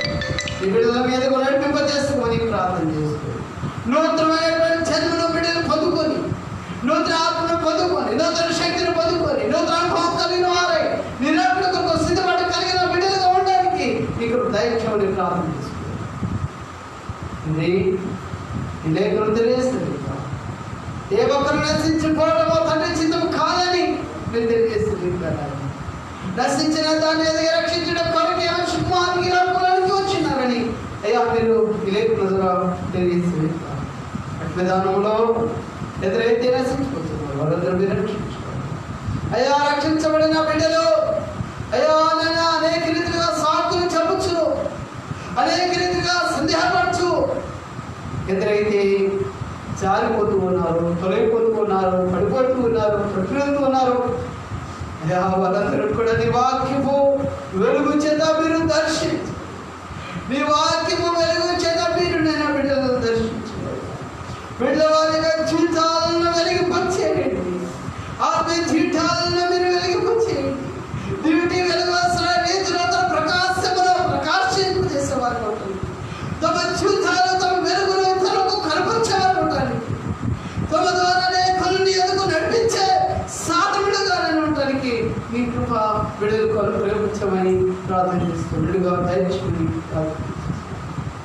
పరిశుద్ధానికి ఇది వచ్చిన బిడ్డలు బట్టి నీకు రాలేక ఎంతైతే బిడ్డలు ఉన్నారో వారు మీద పునరుద్ధాన దినములో మీ సన్నిధిలో పాల్గొందు అనుకుంటానికి కృపలు ప్రేమించమని ప్రార్థన చేస్తాం. వచ్చిన బిడ్డలు అలాగే రాలేని బిడ్డలు ఇంకను అయ్యా ఎదురైతే ఈ యొక్క యూట్యూబ్ ఛానల్ ద్వారా అయ్యా నీ మాటలు నాయన ఫేస్బుక్ ద్వారా ఎదురైతే నీ మాటలు ఆలగిస్తూ ఉన్నారు వారు కూడా మీరు దర్శించండి. అయ్యా ఏ యొక్క సంఘానికి వెళ్ళని వారు ఉన్నట్లయితే అయ్యా వారికి సమీపంలో ఉన్నటువంటి సంఘంలోనికి వారు వెళ్ళడానికి అంటే మనస్సు మీరు వారు పుట్టించమని ప్రార్థన చేస్తారు. ఆధ్యాత్మిక బిడ్డలు ఎదగడానికి నీకు దయచేయండి. నీ సత్యవాక్యమును ప్రతి బిడ్డలు అంగీకరించేవారు కాదు, సత్యమును గ్రహించినటువంటి వారు, సత్య మార్గంలో జీవించేవారు ఉంటారు. నీకు దయచేయండి ప్రార్థన. ఈ పునరుద్ధరణ దిద్దబడి నీ మాటలు నీ కట్టి ఫలం చేయడం నిరాకరణ సూది వీరచుకునేంత వరకు ఈ రీతిగా మేము ఇనామును స్తుతించుకొని ఇనామును కనపరిచే గొప్ప ధన్యతలు భాగ్యం మీరు మాకు దయచేయమని అలాగే నీ పరిచర్యను జరిగిస్తున్నటువంటి ఆయన నీ దాస్త్రాలను బట్టి నీకు వందనాలు అయ్యా నీ దాస్త్రాలని అలాగే నీ దాసుడు అయినా అయ్యా నీ దాసులు కొనేది గారిని అయ్యా మీరు ప్రేమించి నిలిచిన కుమారుని బట్టి అయ్యా మీరు వాగ్దానంగా ఇచ్చిన నీ కుమారుని పట్టుకోవడం మీ యొక్క చిత్తము నీ సంకల్పం మీ ఉద్దేశము మీ ప్రణాళికను బెడబడ్డ పరిపూర్ణంగా నెరవేర్చమని ప్రార్థించి మీరు జరిగించు మీరే జరిగించువారైనా పరిశుద్ధుల ఇంతవరకు వేదకరంగా దీవెనకరంగా ఆశ్చర్యకరంగా విడిపడతామని చేసిన ప్రతి పేరు ప్రతి కారణం బట్టి నీకు వందలు చెల్లిస్తూ ఉన్నాను నీకు వందలు చెల్లిస్తూ మన దినాలన్నింటిలో కూడా అయ్యా మీరే మాకు నడిపింపు చేసుకున్నాను మీరే మహిమ పొందుకున్నాను మా ప్రియనాథుడు యేసుక్రీస్తు ప్రార్థించుకుంటున్నాం తండ్రి ఆమేన్. పరలోకమందున్న మా తండ్రి నా పరిశుద్ధ ఈ రాజ్యము నీ చిత్త పరలోకమందు నెరవేరినట్లు మళ్ళా ప్రార్థన చేసి రక్షించు రాజ్యము శక్తి మహిమ మన పర్వతంలో అయినటువంటి దేవుని కదయు కుమారుడైన యేసుక్రీస్తు కృపయు పరిశుద్ధాత్మిక సన్నిధి సహవాసం ప్రచేరిన మనకును సర్వలోక పరిశుద్ధులు ఇప్పుడు ఆవించు ప్రియతము సహకారంతో నడిపించుకుంటున్నాను.